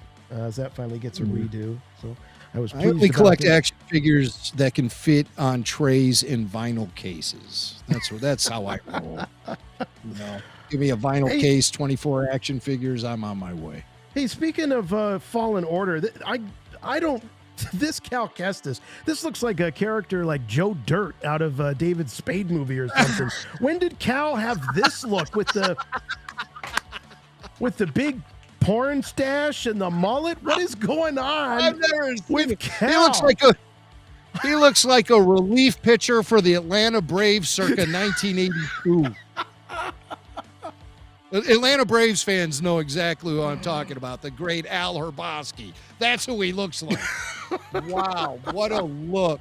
Well, it's a video game character, so players can customize his look. Oh, I've see. never customized Cal to look like Al Herbosky, circa That looks like the 1982. Cal that looks like Cal to me. Yeah, a little bit, and with that weird frog character from Jedi Fallen Order 2. It's just this character you bump into from time and time again, but he doesn't really pose a purpose in the game overall. He might pass along some information to you or something, but for some reason the fans have taken to this frog character, and I don't know if I'm sure our older listeners might remember the old kids show from the 70s, the New Zoo Review. Oh, yeah. Well, that character, yeah, you remember that one? Well, they had a dancing frog in a turtleneck sweater on that show, and that's what that little frog character from Jedi Fallen Order reminds me of. The New Zoo Review. What's next? A hippo in a tutu? Hey, that's what we can expect coming to Star You Wars. at least get another shot at this bantha. Here's a beautiful bantha for the vintage collection. Very cool. I think there's a comb that comes with this, or at least it should. It's a very I hope fuzzy so. bantha. Some moose. You could style it, have a bunch of different styles. But it's cool. It looks great. A great update to the Bantha action figure. So, yeah, things to look forward to if you're a collector or if you're just a simple movie goer or Disney Plus fan, animation fan, Lego fan. There's so much. Now, that's Star Wars for everyone. When you can find different mediums to tell the story. Yeah. That's more important than just creating all of these stories for different audiences. Cultivate a single audience and give them focus and consistency, and that will guarantee a positive future for the Star Wars franchise. Couldn't agree more. All right. That's going to wrap it up for us. This was a fun one. It was a long one. Hope you enjoy it. Hope we brought a little bit of Star Wars celebration to you all here on a Saturday afternoon. I don't know about you, Jim. I had a blast. So much fun catching up with everybody, and a great primer to a whole season 2 of Andor after shows. Definitely looking forward to it. And so make sure you're checking us out. RebelForceRadio.com is the website. All of the social channels. Please subscribe if you would on YouTube, because you'll get those notifications about when we're going live. So they're great little reminders for things like these live after shows that are coming up and all that. So with that, we got one more night of Star Wars Celebration, one more late night on the chat. We'll see. I think Star Wars Publishing is going to be doing some panels today. We'll see. I think there's a Marvel panel. So we'll see what's left in store. Going to be a good time. Yeah, can't wait. Cannot wait. Yeah, also will be, Star Wars Visions, and we'll get the announcement at the closing ceremony about where the next Star Wars Celebration event will be. I don't know, man. I'll tell you, I'm really comfortable watching all the panels and the coverage from my own studio over the last few days. The good old Couch Con has really made an impression on me. It really and has. my wallet too, And my and the wallet. bank account, and the bottom of my feet, and all of that stuff. So my immunity, my overall immunity, is not the being con crud. compromised. Oh, the con crud damn near kills Mac once every couple of years. It sure does. It sure does, man. But it's worth it to be able to hang out with all my Star Wars friends like you, Jason, and everyone who listens to the show. That's the value in these events for me, is not the panels. I mean, I get excited by all the information that gets revealed, but collecting autographs, photo ops, seeing celebrities, all that stuff. I'm kind of over all of that. I just like to go for the hang and to hang, to be surrounded by Star Wars fans. And even just watching it on the live stream, I find it very uplifting for my fandom to see all this. And, I did an interview with the New York Post earlier this week, and, that was before my fandom got uplifted. So I'm really interested to see what I said in that interview. I almost wish they talked to me like after I was able to soak up more. They came at me beforehand when I was, a little surly maybe. I think I articulated my thoughts. I also contributed to a CNET article about Star Wars Starfighter. And that one is I'm in a better mood. Let's just say for that one. But we'll see. Look for the New York Post article. It drops on Tuesday. And so, I mean, I contributed quite a bit to that one, but you know how this goes. They could like end up using half a sentence, you know. Oh, yeah. You know. Or making up Some the fans other half, you know. Some fans feel otherwise. Quote, "This sucks," says Rebel Force Radio producer. You know, I'm like, no, you took it out of context, man. So if they do that, I have a transcript of everything I said. So I'll read it to you if I feel shafted by that interview. But it should be interesting. Yeah, it's about Andor and streaming, Star Wars streaming. So specifically. All right, see well, how that'll that'll- do it for us here on Rebel Force Radio this week. We'll be back next week with the Andor After Show for the first 3-episode arc, almost 2.5 Thursday. hours. Yeah, this Thursday. All right, we'll see you next time. Thank you to Tyler Page. Thank you to everybody for listening, tuning in. Appreciate it. Until next time, Rebel Force Radio, I'm Jason. I'm Jimmy Mack. And remember, The Force will be with you, always.